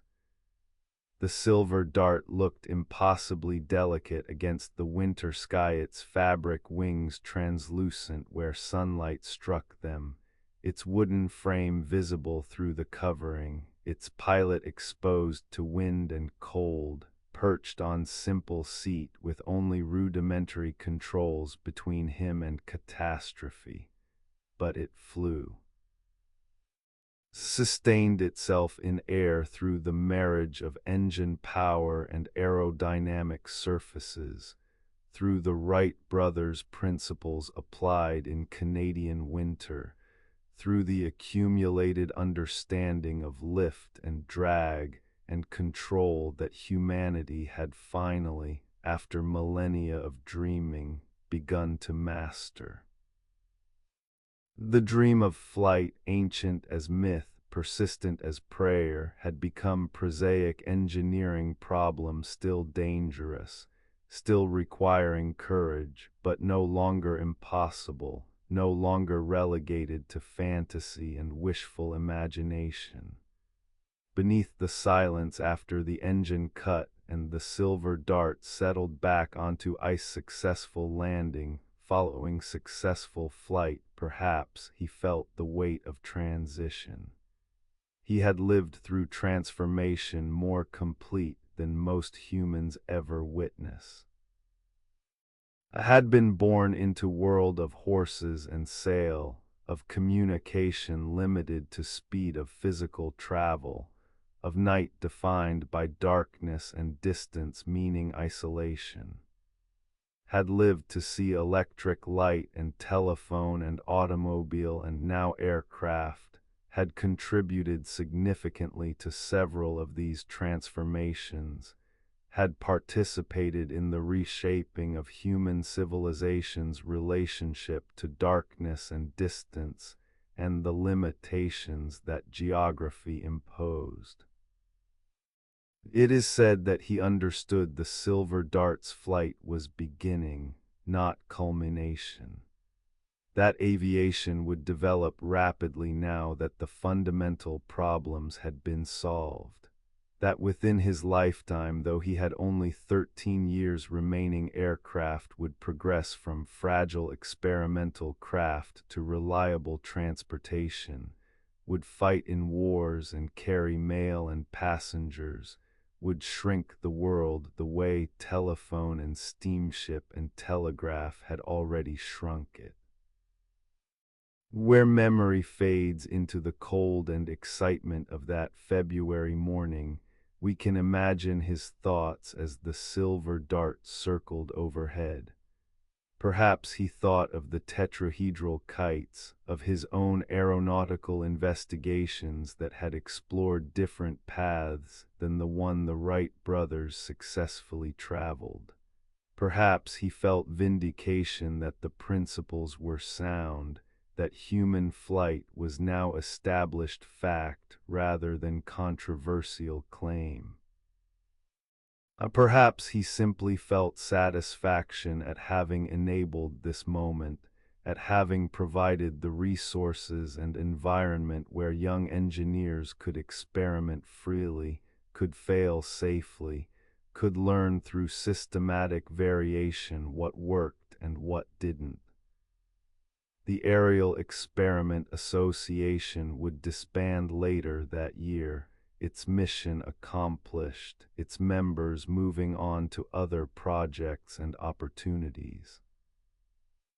They had built several aircraft before the Silver Dart, the Red Wing, the White Wing, each one teaching lessons, each failure narrowing the range of viable designs until finally the Silver Dart succeeded where its predecessors had fallen short. This was the method he had championed all his life: systematic experimentation, patient observation, willingness to learn from failure, conviction that sufficient persistence would eventually yield success. Marked by the Silver Dart's shadow crossing ice, by the sound of its engine echoing off hills, by the brief minutes when Canadian machine flew over Canadian landscape carrying Canadian pilot, the morning became historical moment. Not the most important moment in aviation history, the Wright brothers had achieved that 6 years earlier at Kitty Hawk, but significant nonetheless as proof that flight could be replicated, that the principles were understood well enough for others to apply them successfully, that aviation had become discipline rather than isolated achievement. Some voices only echo when we are ready to listen. The Silver Dart's engine spoke of future arriving faster than anyone anticipated. Within decades, aircraft would cross oceans, would carry hundreds of passengers, would fly faster than sound, would reach altitudes where air grew too thin to breathe. The fragile sprucine fabric craft circling above frozen lake would seem quaint, primitive, but it would be ancestor to all that followed, would be part of the lineage leading to jets and rockets and human exploration of space itself. Beneath the silence after the flight, after the congratulations and photographs, after the technical discussions about what had worked and what needed improvement, after the satisfaction had settled into something quieter, perhaps he felt peace. The peace that comes from seeing work continued by capable hands, from knowing that the questions he had raised would be pursued by others, that the systematic methodology he had championed would outlast him, would continue generating understanding and practical application long after he was gone. Where wonder and succession meet, legacy forms. He had trained proteges, had gathered around him the young and curious, had given them not just funding but method, not just resources but approach, the conviction that systematic investigation yields results, that patience matters more than brilliance, that collaboration produces outcomes individuals cannot achieve alone. The Silver Dart was their achievement more than his, but his contribution was enabling them, providing the environment where such achievement could manifest. The frozen lake held witness. Ice that would melt come spring, that existed only temporarily but served in its season as runway for history, as platform for the first controlled, powered flight in Canada, as stage for moment that proved aviation had arrived, that human dominion over air was no longer theoretical but actual, no longer controversial but established, no longer miracle but engineering. It is said that photographs from that day show him bundled in winter coat, standing at lake's edge, watching the silver dart circle overhead. His expression is difficult to read in the old print's satisfaction perhaps, or contemplation, or the complex mixture of emotions that comes from witnessing the future arriving, from seeing dreams made actual through others' hands, from understanding that the work continues beyond any individual, that questions outlast questioners, that the systematic pursuit of understanding is species endeavor rather than personal achievement. Where the aircraft rose, aspiration became altitude. The ancient dream of flight, present in every culture's mythology, persistent through millennia of failure and fantasy, had finally yielded to systematic investigation. The silver dart circling above Badek was proof that humans could fly not through magic or divine intervention, but through engineering and persistence, through understanding principles and applying them methodically, through the patient accumulation of knowledge that transforms impossible into ordinary. Some believe the Aerial Experiment Association was his last significant contribution to innovation. But perhaps the contribution was never the specific aircraft or achievements, but the method itself, the systematic approach, the willingness to fund investigation without demanding immediate commercial return, the conviction that collaboration yields results individual genius cannot match, the patience to let young engineers learn through their own experimentation rather than simply executing his vision.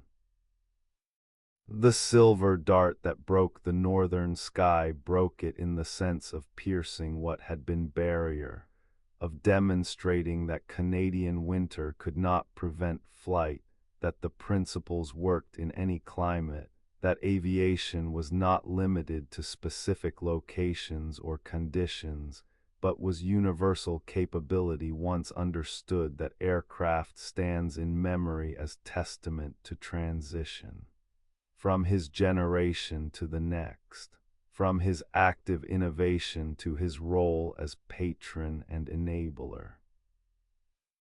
From his doing to his teaching, from his investigating to his supporting others' investigations. Where the lake remembers, if frozen water can remember, if place holds witness to what occurs upon it, the silver dart's shadow still crosses ice. Still circles in that 5-minute flight that proved so much, that established Canadian aviation, that brought the old inventor to Lake's Edge to watch younger hands accomplish what his funding made possible, what his method had suggested would eventually succeed, what his lifetime of systematic questioning had helped prepare the way for. The shadow crosses, the engine echoes.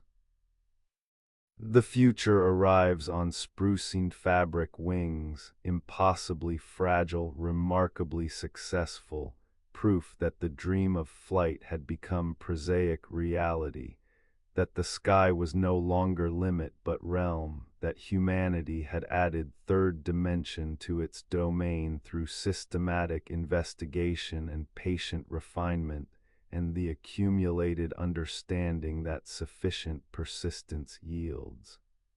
Where wonder flew that morning, memory flies still. And in the flying, in the circling above ice, in the brief minutes when machine defied gravity and carried human body aloft there, the transformation was made visible. The world was different after the silver dart than before it, not dramatically, not obviously, but measurably. One more proof that the impossible was becoming ordinary. one more demonstration that systematic inquiry transforms limitation into capability. The northern sky, broken gently by fragile aircraft, would never quite be the same. And the old man watching from shore, having spent his life breaking barriers of silence and distance and darkness, saw in the silver dart's flight the continuation of work that would outlast him, that belonged now to younger hands, that would carry forward into future he could only imagine. Where the journey ends for one generation, it begins for another. And in that beginning, in that passing forward of method and questions, and the conviction that mysteries yield to patient investigation, there, legacy lives. Not in any single achievement, but in the continuation, the building upon, the carrying forward that the silver dart represented that cold February morning above Canadian ice. Speed on water obsessed him in his final decades, not the slow displacement of conventional boats plowing through waves, pushing water aside through sheer momentum, limited by the hull's resistance to the medium it traveled through. But something faster, more efficient boats that could rise above the surface on underwater wings, that could skim rather than plow, that could escape the drag that made high speeds on water prohibitively expensive in terms of power required. Hydrofoils. The word itself suggested the concept, foils beneath the water, shaped like aircraft wings, generating lift as the boat moved forward, raising the hull clear of the surface once sufficient speed was achieved. The principle was aerodynamic but applied to water, using the liquid's density to generate lift, allowing hulls to escape the friction and wave-making resistance that limited conventional marine vessels. It is said that he designed craft that looked like dragonflies' hulls suspended above water on spindly legs, foils submerged just deep enough to generate lift without excessive drag. The early prototypes were crude, often unstable, prone to porpoising the bow lifting too high, stalling the foils, dropping back to water, accelerating again in cycle that made control nearly impossible. But through systematic testing, through variation and observation and the accumulated understanding of how foil shape and position affected stability, the designs improved. In trials on Bras d'Or Lake, these experimental craft achieved speeds impossible for conventional boats of similar power. 40, 50, eventually 70 miles per hour across water, the hull racing above the surface like some strange insect supported by underwater wings, spray trailing behind like comet tails, the roar of engine and splash of spray echoing off hills surrounding the lake. Whispers tell us that the sensation of riding a hydrofoil was unlike anything else. The transition from displacement to foil-borne flight, the moment when the hull lifted clear, when resistance suddenly decreased and speed increased dramatically, felt almost magical. The ride became smoother as the hull rose above waves, became faster as drag decreased, became stranger as the boat skimmed across the surface in manner that violated every expectation about how vessels should move through water. But the technology was ahead of its time, as much of his late work was. Materials available in the early 20th century, wood and fabric, simple metal fittings, were barely adequate for the stresses hydrofoils imposed.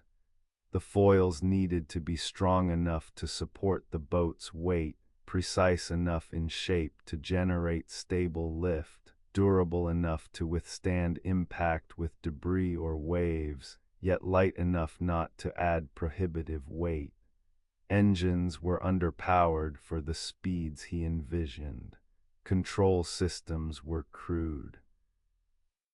The understanding of hydrodynamics was incomplete. He was exploring territory where theory lagged behind experimentation, where accumulated observation mattered more than textbook knowledge because textbooks had not yet been written on hydrofoil design.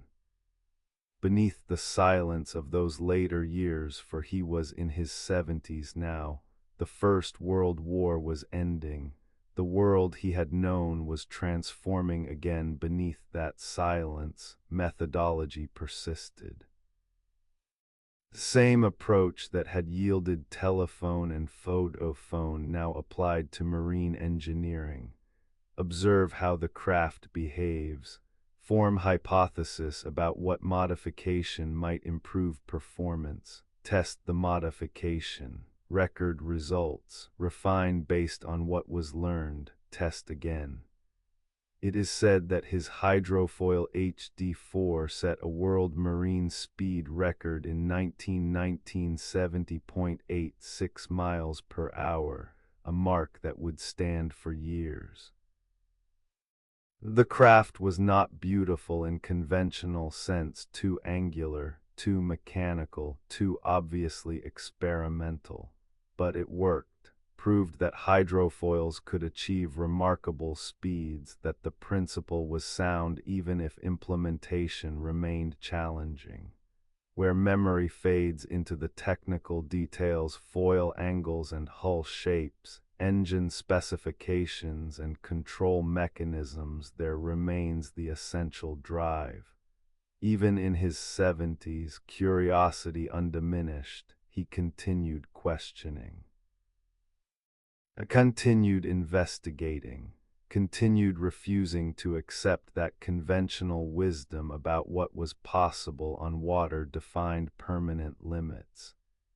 If aircraft could fly by generating lift with wings, he reasoned, then boats could fly in a sense by generating lift with submerged foils. The principle was the same, only the medium differed. Perhaps it was never meant to revolutionize marine transportation in his lifetime. The hydrofoil, like the photophone before it, was technology awaiting its moment. Would not become practical until decades later, until better materials, aluminum alloys, later composites made foil construction lighter and stronger, until more powerful engines made high speeds more easily achievable, until control systems became sophisticated enough to manage the instabilities that plagued early designs. But he had proven the concept, had demonstrated that water could be transcended rather than merely traveled through, that resistance was not inevitable, but could be dramatically reduced through clever application of aerodynamic principles to marine problems.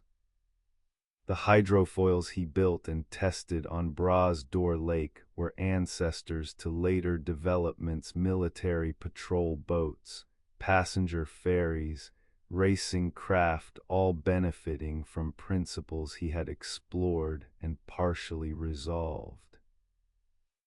Marked by the spray of hydrofoils crossing the lake at impossible speeds, by the strange sight of hulls racing above water on underwater wings, by the systematic investigation of how lift and drag and stability interacted in marine environment, the hydrofoil experiments became final chapter in his catalog of investigations. not his most famous work, not the achievement for which he would be primarily remembered. But characteristic nonetheless, same curiosity, same systematic approach, same conviction that conventional limits were merely temporary boundaries awaiting systematic challenge. Some voices only echo when we are ready to listen. The hydrofoils whispered truths about efficiency and speed, about how understanding principles in one domain, aerodynamics, could illuminate possibilities in another, marine engineering, about how systematic experimentation could reveal solutions that pure theory might overlook, about how the barrier between possible and impossible was always more permeable than conventional wisdom suggested.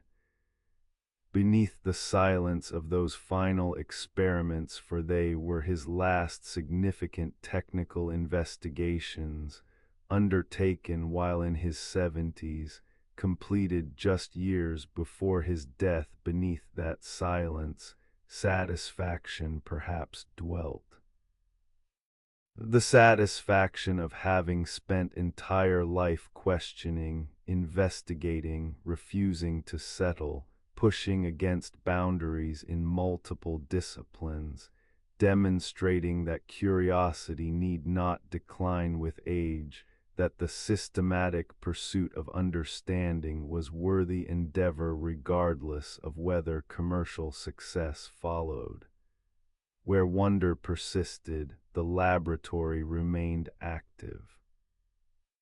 Not just physical laboratory at Bainbridge, though that was real enough, machine shops and testing facilities, engineers and assistants, the accumulated apparatus of systematic investigation.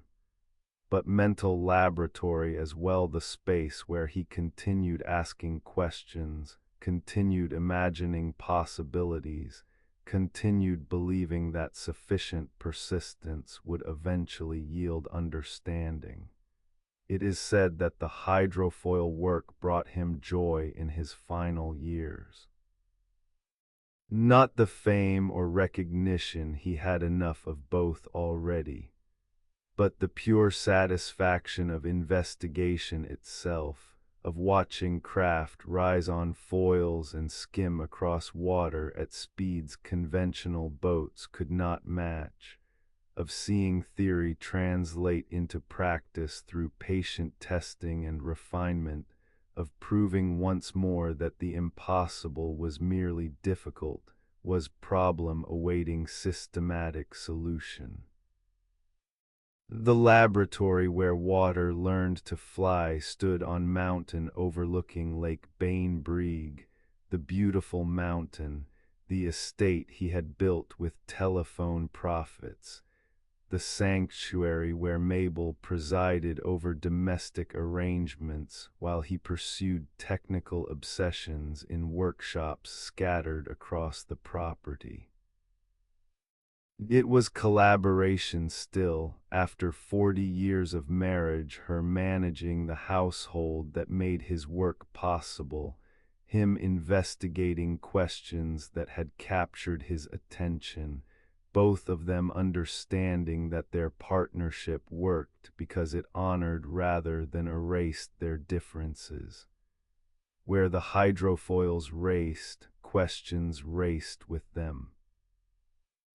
Questions about drag and lift, about stability and control, about how to make boats faster while using less power, about whether water's resistance could be minimized through geometry and motion rather than merely accepted as inevitable constraint.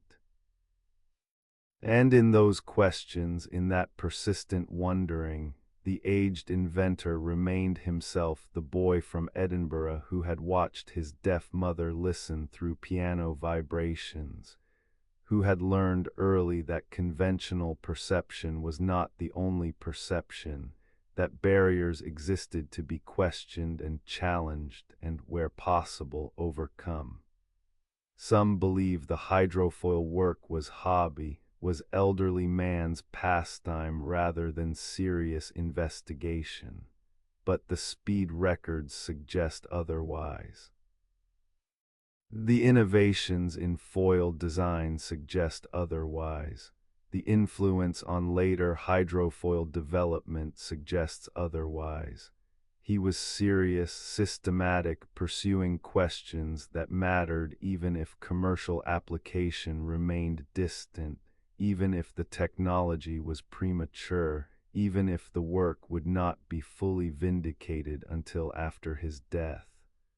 Where water learned to fly, the impossible became temporarily actual. The hydrofoils demonstrated what later generations would more fully realize, that marine vessels need not accept water's drag as destiny, that speed on water could be dramatically increased through clever engineering, that the principles governing flight in air applied also to motion through liquid. The lake held witness. Brasdor's waters, usually calm, occasionally disturbed by experimental craft racing across surface on underwater wings, spray trailing behind, engines roaring, hulls suspended improbably above the element they traveled through. The lake would outlast the experiments, would return to quietness after he died, after the hydrofoil testing ended, after the workshops fell silent. But the memory persisted, in photographs of strange craft skimming water, in notebooks documenting tests and modifications, in the record speed that stood for years, in the proof that systematic investigation could yield results even in old age, even in domains where he had no formal training, even in technologies that would not become practical until long after he was gone. Where the laboratory stood, the mountain still rises. Bainbrig overlooking Bras d'Or Lake, the estate that was his summer sanctuary, his retreat from Boston's obligations, his place for pursuing questions without commercial pressure, without expectation that every investigation must yield immediate practical application. The workshops are quiet now, or repurposed, or gone. But what they witnessed remains: the patient testing, the systematic variation, the accumulated understanding that came from watching water learn to fly beneath experimental hulls. Some voices only echo when we are ready to listen. The hydrofoils spoke of persistence that outlasted conventional career, of curiosity that refused to retire, of systematic methodology that remained effective regardless of investigators' age or domain of inquiry. They spoke of late-life joy in pure investigation, in the satisfaction that comes from watching theory become practice, from seeing modification improve performance, from proving once more that sufficient patience yields understanding. Where wonder raced across water, leaving spray and speed records and photographs of impossible craft doing impossible things, there, the final chapter of his investigations unfolded. Not ending with triumph or tragedy, but simply continuing until he could no longer continue, until age and illness finally imposed limits that systematic methodology could not overcome, until the questions that had driven him for 8 decades finally fell silent. But the questions themselves did not die. They passed forward to others who would continue the hydrofoil work, who would benefit from his investigations, who would build on principles he had explored and partially resolved. The laboratory where water learned to fly became seedbed for later developments, became proof that premature technology still serves purpose, that investigation ahead of its time still contributes to eventual understanding. Where the journey nears its end, the method persists. And in that persistence, in that carrying forward of systematic investigation, the laboratory's work continues not in the specific craft or speed records, but in the example of curiosity maintained, of questions pursued regardless of age, of the conviction that understanding is always worth seeking even when practical application remains distant. The water learned to fly.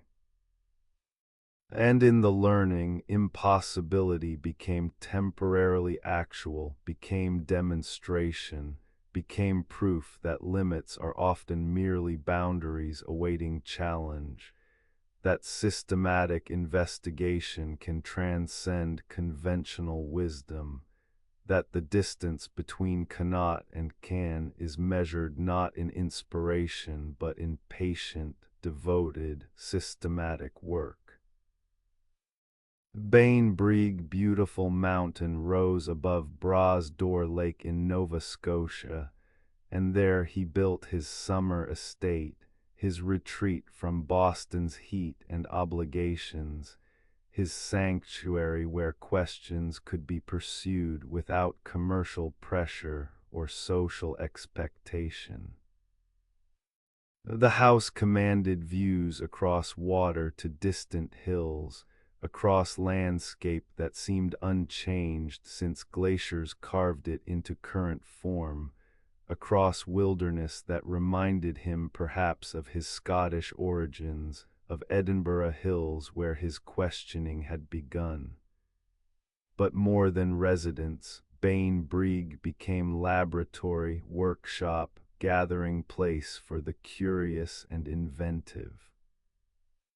A fortress not of stone but of inquiry, not defended against enemies, but open to anyone willing to pursue systematic investigation, to ask questions and test answers, to participate in the ongoing conversation between human curiosity and natural law.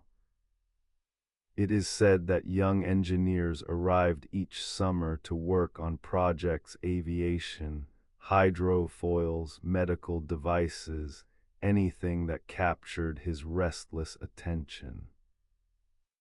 They came because he paid well, yes, but also because Bainbrig offered something more valuable than wages.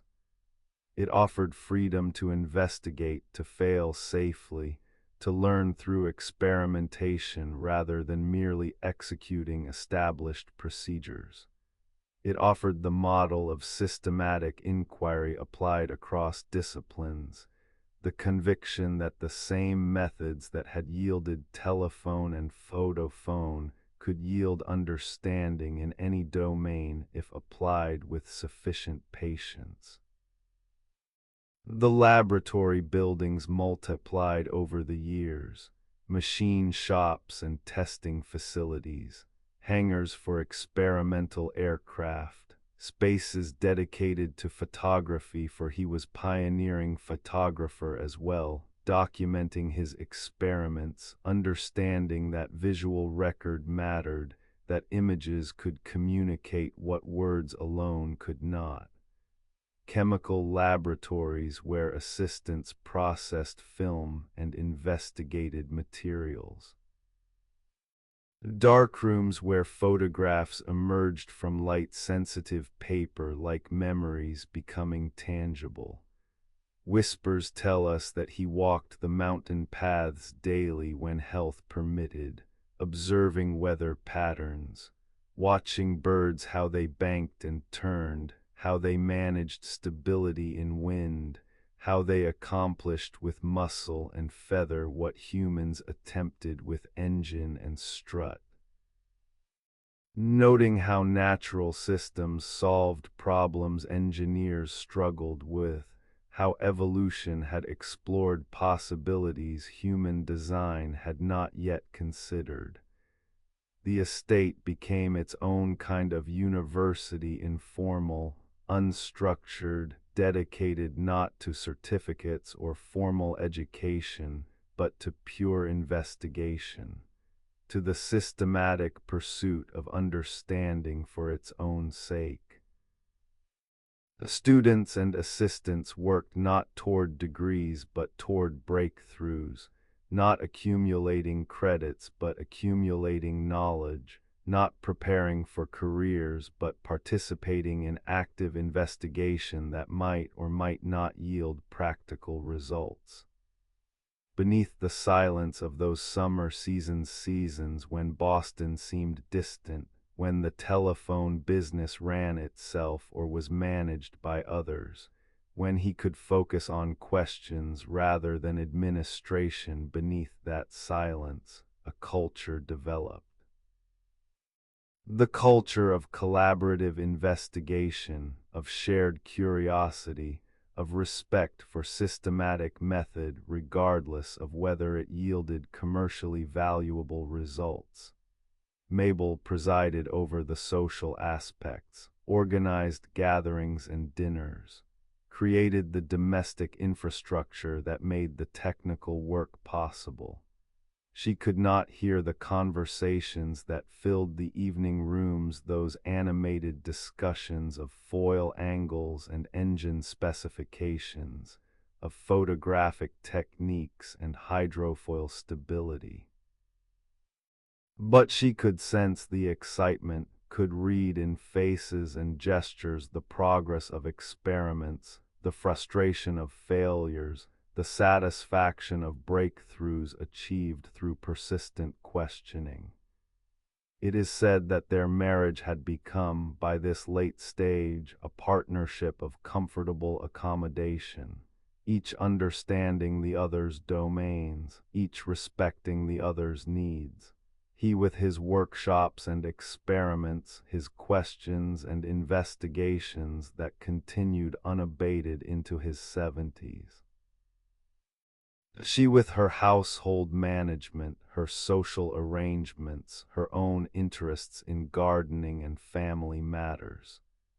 Together creating environment where his work could continue, where young engineers could gather, where systematic investigation could proceed without the commercial pressures that had defined his earlier career, where memory fades into the accumulated seasons at Bainbridge.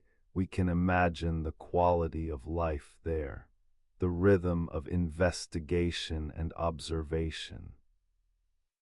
The morning walks where he noted weather and wildlife, the afternoon workshops where assistants built apparatus according to his sketches, the evening discussions where results were analyzed and next steps planned, the comfortable routine of systematic inquiry made possible by wealth accumulated through earlier inventions, dedicated now to questions that might never yield commercial return, but yielded something perhaps more valuable, understanding for its own sake. The mountain held them both. Held his investigation and her patient management, held the workshops and the gardens, held the young engineers who arrived each summer to participate in experiments, to learn systematic methodology, to experience the culture of collaborative investigation that he had pioneered at Menlo Park decades earlier with Edison's muckers as model, though his approach was gentler, more collegial, less driven by commercial urgency. Perhaps it was never meant to produce specific breakthroughs. Perhaps Bainbrigh's purpose was different, to demonstrate that investigation could continue throughout life, that curiosity need not decline with age, that the systematic pursuit of understanding was worthy endeavor regardless of commercial outcome. To provide space where questions could be asked freely, where failures were learning opportunities rather than disasters, where the journey of investigation mattered as much as any destination reached.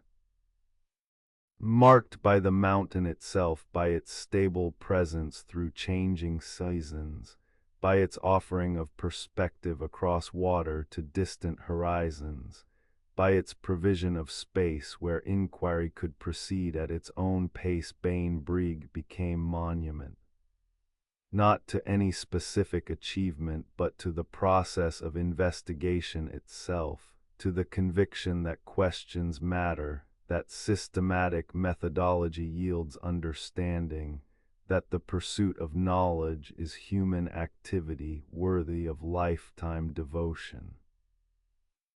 Some voices only echo when we are ready to listen.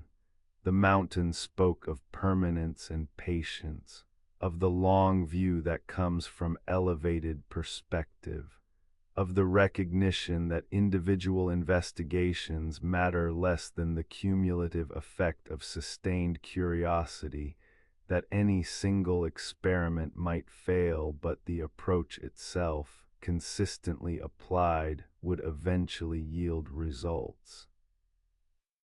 Beneath the silence of mountain evenings, after workshops closed and assistants retired, after Mabel had managed dinner and domestic arrangements, after the day's investigations had been recorded in notebooks that would eventually fill shelves in the library, beneath that silence, perhaps he reflected on the journey from Edinburgh to Nova Scotia, from deaf boy watching his mother to aged inventor surrounded by young engineers, from basement chemistry experiments to telephone that spanned continents, from single questions to lifetime of systematic inquiry.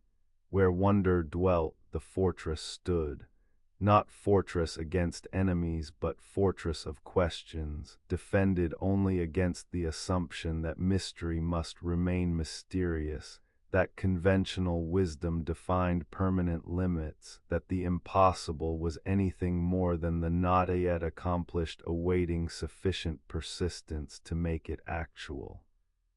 It is said that he died there at Bain Brig in August 1922. Not in workshop or laboratory, but in the residence, in bed, surrounded by family, his body finally failing after 7 to 5 years of mostly robust health, his mind remaining sharp nearly to the end.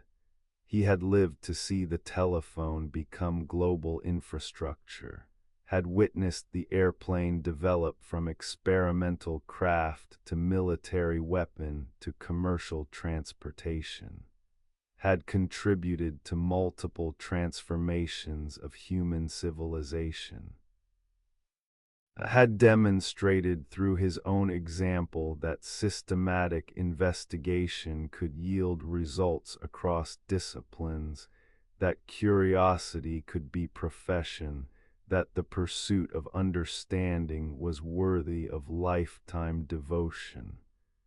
The mountain held him in death as it had held him in life.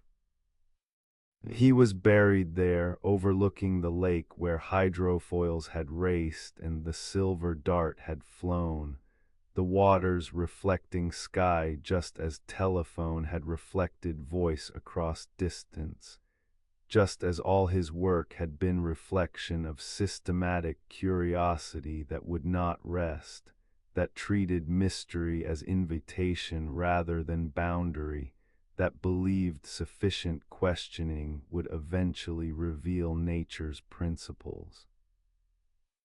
Where the fortress stood, where it still stands, transformed now into museum or memorial or private property, the specifics matter less than the principle there. Legacy persisted, not in buildings or apparatus, though some remain, but in the example itself, the life lived in systematic questioning, the conviction that understanding is possible, the faith that patient investigation yields results. The demonstration that curiosity can sustain entire career, entire life, that the pursuit of knowledge need not justify itself through commercial success, but carries its own justification in the understanding achieved. Some believe the fortress of questions was Bain Brig itself, the physical place, the mountain estate, the workshops and laboratories. But perhaps the true fortress was more portable, more personal. Perhaps it was the methodology itself, the systematic approach that he carried with him wherever he went, that structured his investigations, whether in Boston boarding house or Nova Scotia estate, that remained constant through decades of changing interests and questions. Where wonder built its fortress, barriers fell. The barrier between sound and silence crossed by telephone, between distance and connection overcome by voice transmission, between conventional limits and actual possibilities, challenged by systematic investigation in multiple domains, between the impossible and the merely difficult, dissolved through patient persistence and refusal to accept that what had always been must always remain. The fortress stands in memory, physical structure transformed, its function changed, but its meaning persistent. It stands as reminder that questions matter, that systematic investigation yields understanding, that the pursuit of knowledge is noble endeavor worthy of lifetime devotion, that curiosity can be cultivated and sustained, that wonder, properly channeled through methodology and patience, can transform not just individual understanding but human civilization itself.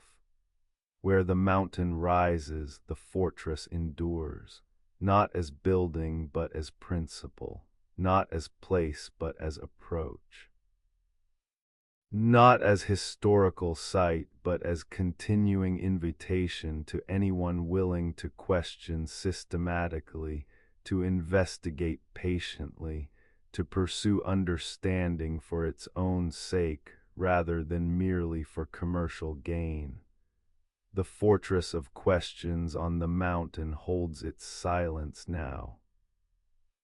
But in that silence echo persists, the echo of a life spent questioning, of investigations pursued across disciplines, of systematic methodology applied to mysteries in acoustics and aviation, in marine engineering and photography, in any domain where curiosity suggested possibilities and patience revealed principles.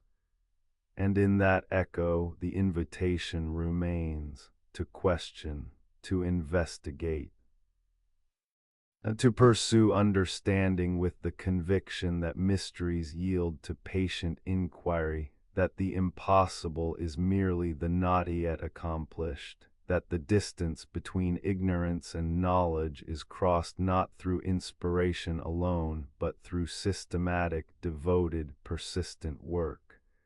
Where the fortress stood, questions still dwell, waiting for the next curious mind, the next systematic investigator, the next person willing to spend lifetime pursuing understanding rather than merely accepting conventional wisdom about what is possible and what must remain forever beyond human comprehension.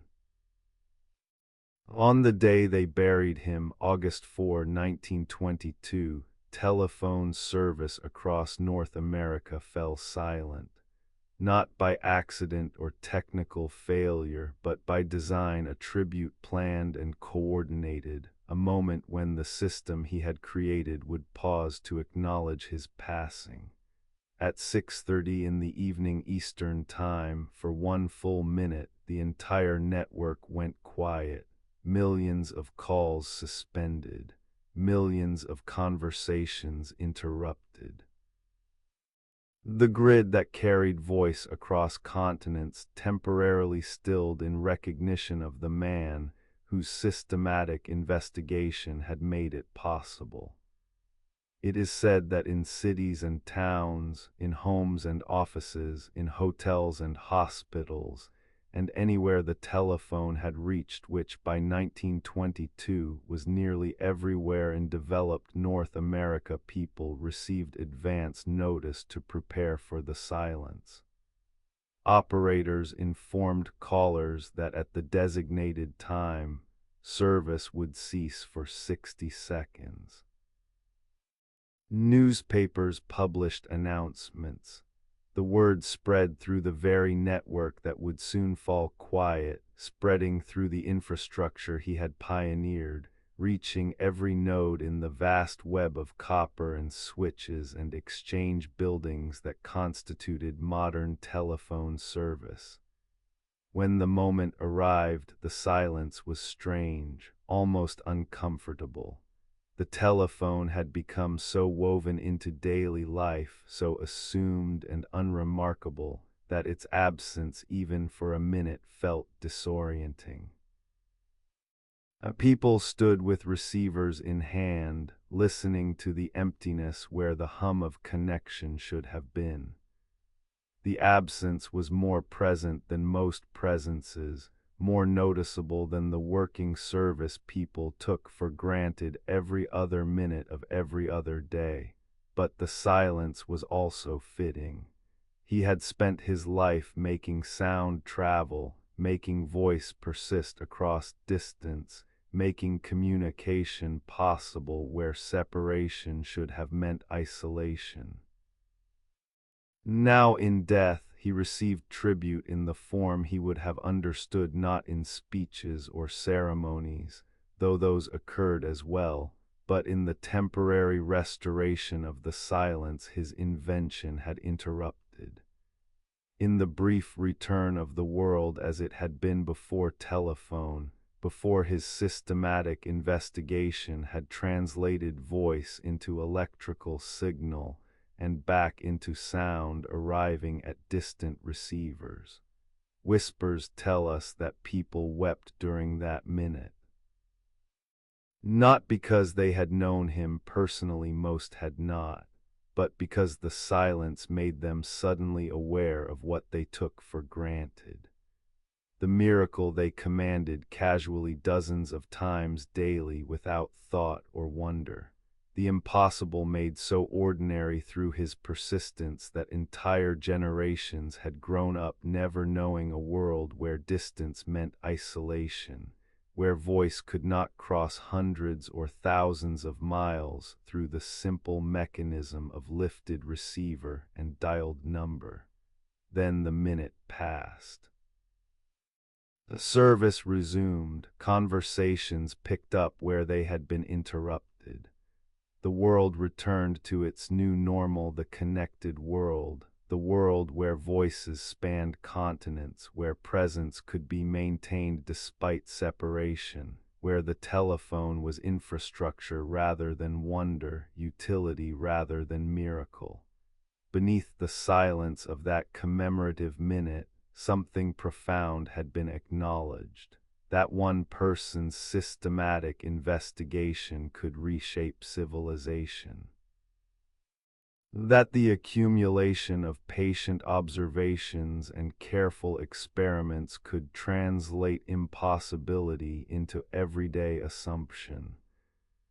That the distance from this cannot be done to this is how things work was measured not in inspiration, but in devoted, systematic, persistent effort. Where memory fades into the details of the funeral itself, the ceremony at Bainbrig, the burial on the mountain overlooking the lake where he had tested hydrofoils and watched the silver dart fly, the gathering of family and colleagues and dignitaries who had come to pay respects, there remains the essential recognition. He had changed the world. not through single invention alone, though the telephone would have been sufficient legacy by itself, but through demonstration of systematic methodology, through the conviction that mysteries yield to patient inquiry, through the lifetime of questions pursued across disciplines with unwavering faith that sufficient persistence would eventually reveal nature's principles. It is said that Mabel, his wife of 4 to 5 years, stood at the graveside in silence that was natural to her, that had defined her existence since childhood. For her, this formal silence was simply continuation of the silence she always inhabited. But perhaps she understood better than the hearing mourners what the tribute meant, that silence, which is usually absence for the hearing, had become presence for a minute, had become memorial and acknowledgement, had become the way the hearing world chose to recognize the man who had made their acoustic connection possible. Marked by that minute of stillness, by the temporary absence of service that made service suddenly visible and valuable, by the collective recognition of what had been accomplished and what it meant for human civilization, marked by all this, the funeral became not just personal loss but cultural moment, the end of an era, perhaps. The passing of a generation that had witnessed and participated in fundamental transformations from gas to electric light, from silence to telephone, from horse to automobile, from earthbound to flight capable, from isolated to connected. Some voices only echo when we are ready to listen. In the silence of that commemorative minute, millions of voices were prevented from speaking. But in their silence, they spoke volumes about the transformation telephone had wrought, about the assumption of connection that had replaced the old assumption of isolation, about the infrastructure that had become so reliable that its brief suspension shocked people into awareness of what they usually took for granted. Where wonder and forgetting met, the minute of silence forced remembering. A forced recognition that the telephone was not inevitable or natural, but was the product of specific persons' systematic investigation, specific set of questions pursued with specific methodology, specific accumulation of observations and experiments that had transformed possibility into actuality. Beneath the silence, gratitude stirred, perhaps unspoken, perhaps not fully conscious, but present nonetheless. Gratitude for the ability to hear distant voices, to maintain connection across separation, to treat distance as irrelevance rather than obstacle, to live in world where loved ones could be reached with gesture as simple as lifting receiver, where isolation was choice rather than geographic inevitability, where the human voice had become as portable as human thought. The silence honored sound. Specifically, it honored the making of sound portable, the translation of voice into electrical signal, the systematic investigation that had revealed how acoustic vibrations could be converted to current and back to vibration, could span distances that unassisted voice could never cross, could make presence possible despite absence. It is said that when service resumed after the minute ended, the volume of calls surged, as though people needed to verify that the connection was restored, that the silence had been temporary, that the telephone still worked as it always had. Or perhaps they simply felt sudden awareness of how much they valued the service, how dependent they had become on the ability to communicate across distance, how central telephone had become to daily life. Where the silence ended, acknowledgement persisted, not just in that moment but in the decades since. Every telephone call is, in a sense, continuation of his work, every voice that travels electrically, every conversation that treats distance as irrelevant, every connection maintained despite separation, all of them descendants of his systematic investigation. All of them proof that what he accomplished matters still, matters perhaps more than ever in increasingly connected world where his principle has expanded beyond audio to video, beyond voice to data, beyond telephone to internet and all the ways humans now communicate across distance. The silence that honored sound was brief, 60 seconds only. But in that brevity, it contained recognition that would outlast the silence itself. Recognition that systematic investigation can transform civilization, that patient questioning yields understanding, that the impossible is merely the not yet accomplished, that one person's curiosity, properly focused and persistently pursued, can reshape how billions of people live and communicate and maintain connection across the spaces that divide them. Some believe the minute of silence was inadequate tribute, too brief for what he accomplished. Others believe it was perfect concentrated acknowledgement, focused awareness, brief interruption that made people suddenly conscious of what they usually took for granted. Perhaps both views contain truth. The tribute was brief because it needed to be. Service could not be suspended indefinitely.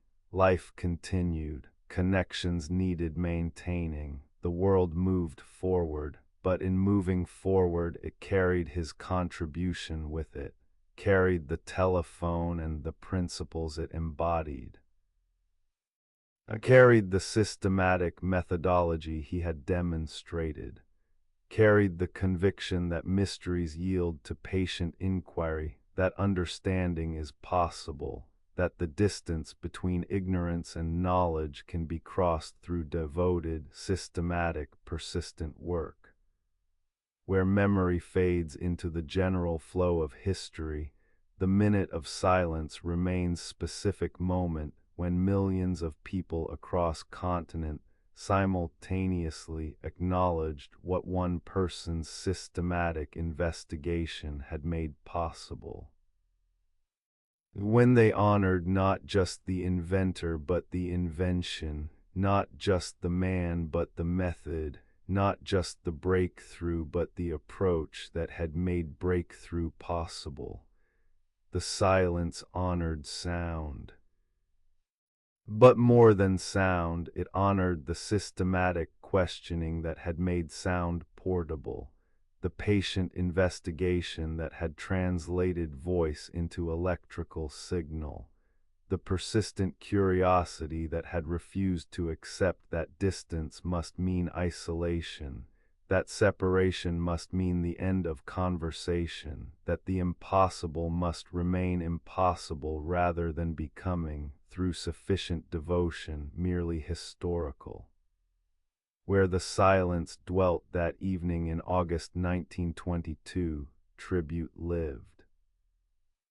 A tribute to curiosity, to persistence, to systematic methodology, to the conviction that understanding is possible, that mysteries yield to patient inquiry, that the human voice that most intimate of productions could be made to travel anywhere copper wire could reach, could cross oceans and continents, could maintain presence despite absence, could prove that connection transcends distance when technology provides the means and systematic investigation reveals the method. The silence lasted 1 minute. But its meaning echoes still through every telephone call, through every voice that travels electrically, through every moment when distance proves irrelevant because the telephone, his telephone, born from his systematic investigation, makes presence possible despite separation. Where wonder and gratitude meet, silence speaks. And in that August silence, the world spoke its recognition, brief but profound, temporary but meaningful, acknowledging that he had changed everything, that the world would never be quite the same after his life and work, that the distance he had helped overcome would remain overcome, would continue shrinking as his principles expanded into new technologies, new forms of connection, new ways of maintaining presence across the spaces that separate us. The silence honored sound.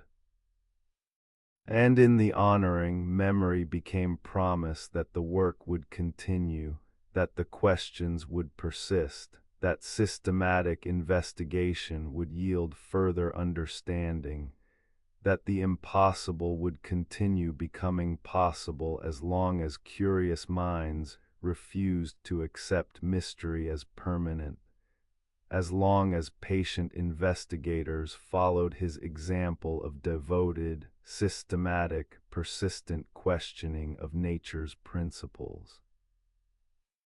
It is said that sound never truly disappears, that every word spoken, every note sung, every vibration produced continues radiating outward at the speed of sound, growing fainter with distance and time, but never completely ceasing, echoing through the universe in waves too subtle for human ears to detect but physically present nonetheless, traveling until the universe itself ends or transforms beyond recognition.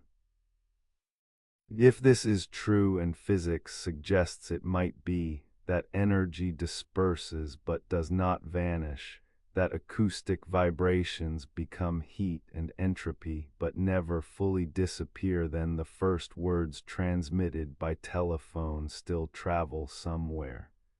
"Mr. Watson, come here, I want to see you," still radiating outward from that Boston boarding house, still carrying the urgency of spilled acid and the wonder of accomplished impossibility, still propagating through space at the speed of sound, growing infinitely faint but never reaching absolute zero, never completely ceasing to exist.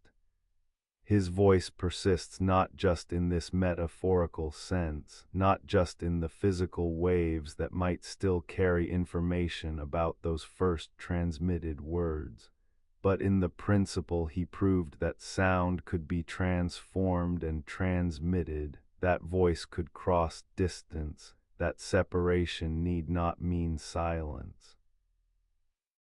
Every telephone call since has been echo of that first transmission, variation on the theme he established, continuation of the conversation he began between systematic investigation and practical application, between curiosity about acoustic phenomena and technology that makes voice portable. Whispers tell us that his influence extends beyond the telephone itself. The methodology matters as much as any specific device. The systematic approach to investigation: observe carefully, form hypothesis, test rigorously, record results, refine based on what was learned, test again. This approach became model for industrial research, for the entire enterprise of translating scientific principle into practical technology. Before him, inventors worked mostly alone, pursued personal obsessions with limited resources. After him, organized research laboratories proliferated. Corporations established systematic programs for developing new technologies. The process of innovation became institutionalized. Whether this transformation was entirely beneficial is debatable. Systematic methodology can yield understanding, but it can also stifle creativity, can privilege incremental refinement over revolutionary breakthrough, can make innovation serve commercial interests rather than pure curiosity. But the possibility had been demonstrated. Investigation could be organized, supported, sustained. The individual genius toiling in isolation was not the only model. Collaboration could produce results individuals could not achieve alone. Beneath the silence of the decades since his death and over a century has now passed, his presence persists, not as ghost or spirit, not in any supernatural sense, but as legacy embedded in infrastructure, as method woven into culture, as example inspiring those who come after to ask their own questions, pursue their own investigations, apply systematic methodology to whatever mysteries capture their attention. The deaf students he taught have long since passed beyond. But their descendants, everyone who has benefited from his work with visible speech, everyone who has learned to communicate despite deafness, everyone whose understanding of acoustic phenomena was shaped by his investigations, these descendants carry forward something of his contribution, not always visibly, not always acknowledged, but present nonetheless in the accumulated culture of education for the deaf, in the technologies that translate speech into other forms, in the recognition that those who cannot hear are not lacking but perceiving differently.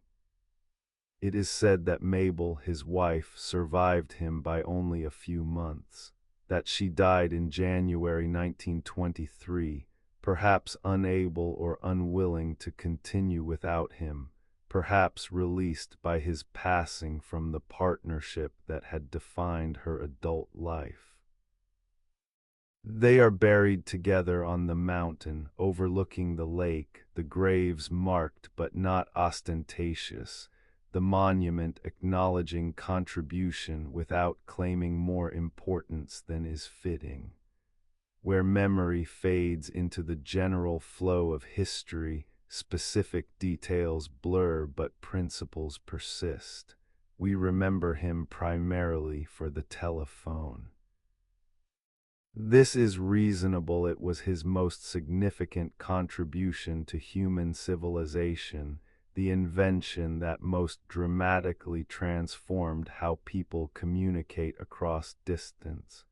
But remembering only the telephone misses the larger pattern, the lifetime of systematic investigation, the willingness to pursue questions across disciplines, the conviction that mysteries yield to patient inquiry.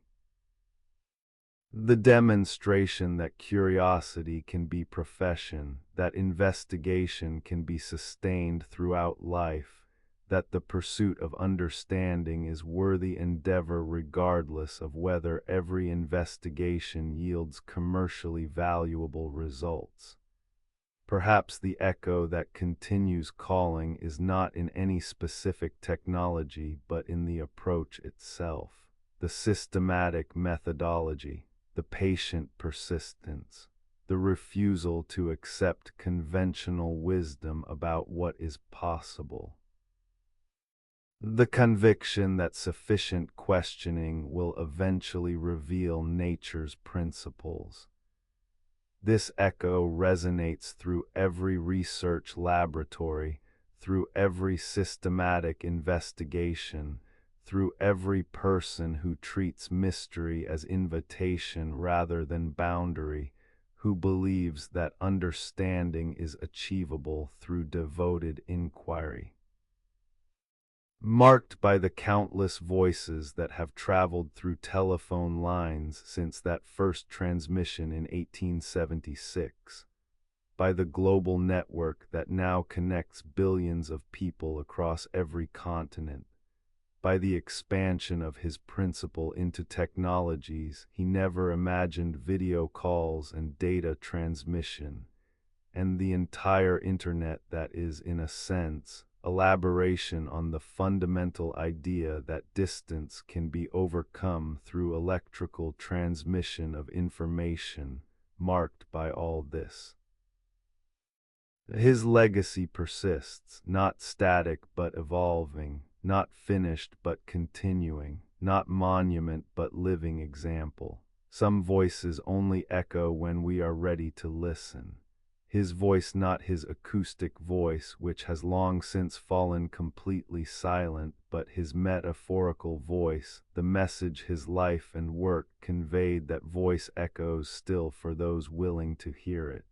It speaks of the power of systematic investigation, of the possibility of transformation through patient questioning, of the distance between impossible and inevitable, which is measured not in inspiration but in devoted, systematic, persistent work. Where wonder lives, the echo continues. In every question asked by minds that refuse to accept mystery as permanent, in every investigation that treats the impossible as merely difficult, in every demonstration that conventional limits are often temporary boundaries awaiting systematic challenge. In every connection maintained across distance, because he proved that voice could be translated into electrical signal and back into sound, arriving at distant receivers. Beneath the silence of a century, the echo grows no fainter.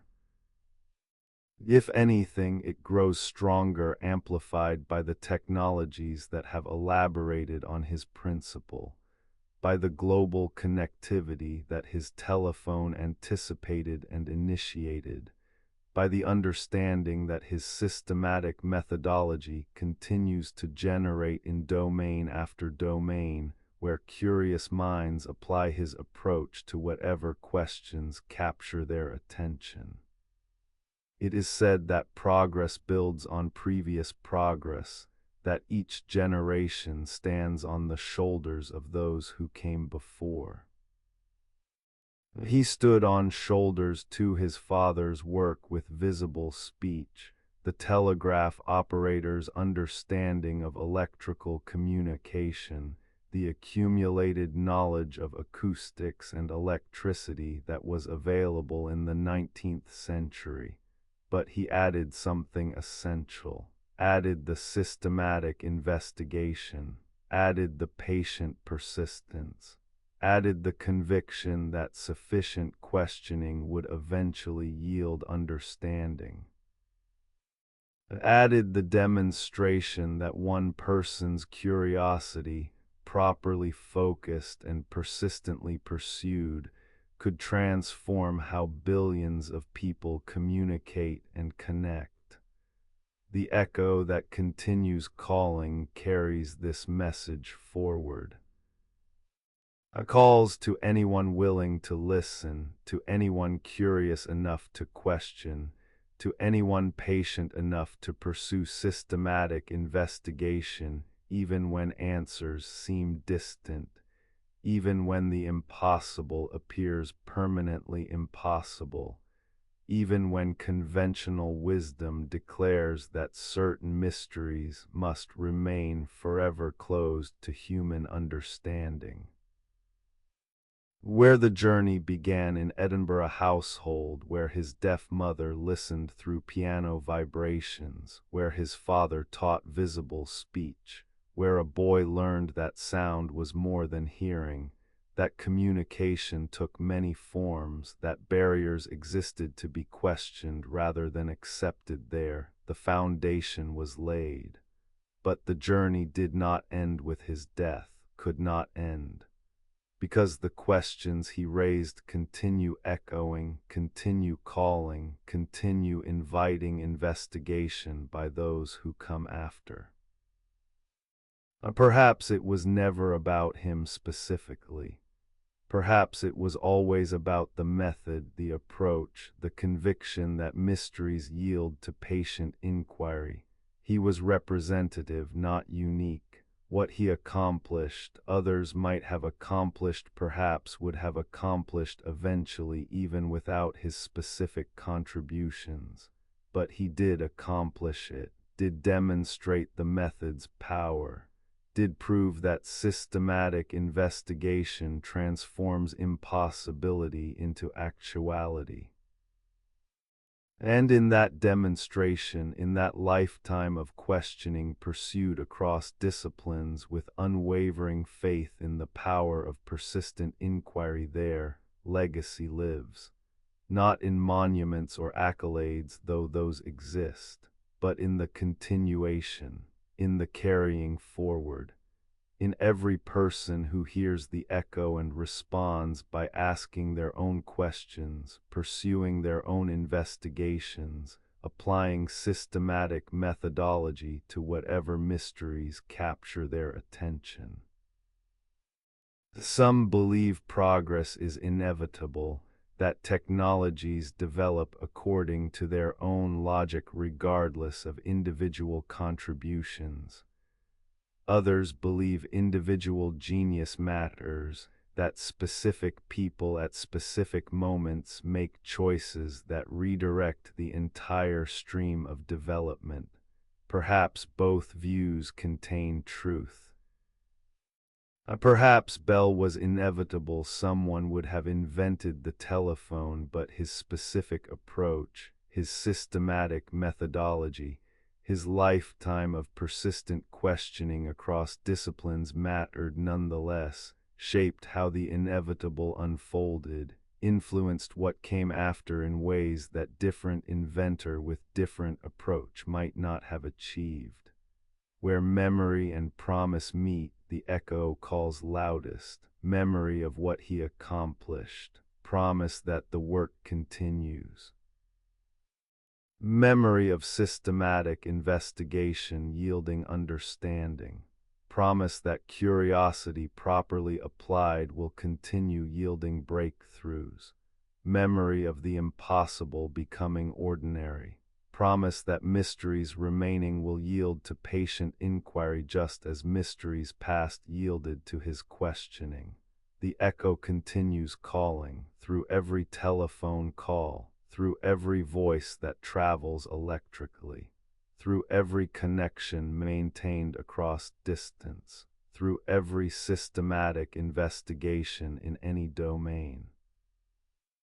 Through every refusal to accept conventional limits as permanent, through every demonstration that patient persistence yields understanding, through every question asked by minds that treat mystery as invitation rather than boundary, where the echo dwells, possibility expands, the possibility that understanding is achievable, that mysteries yield to patient inquiry, that the impossible is merely the not yet accomplished.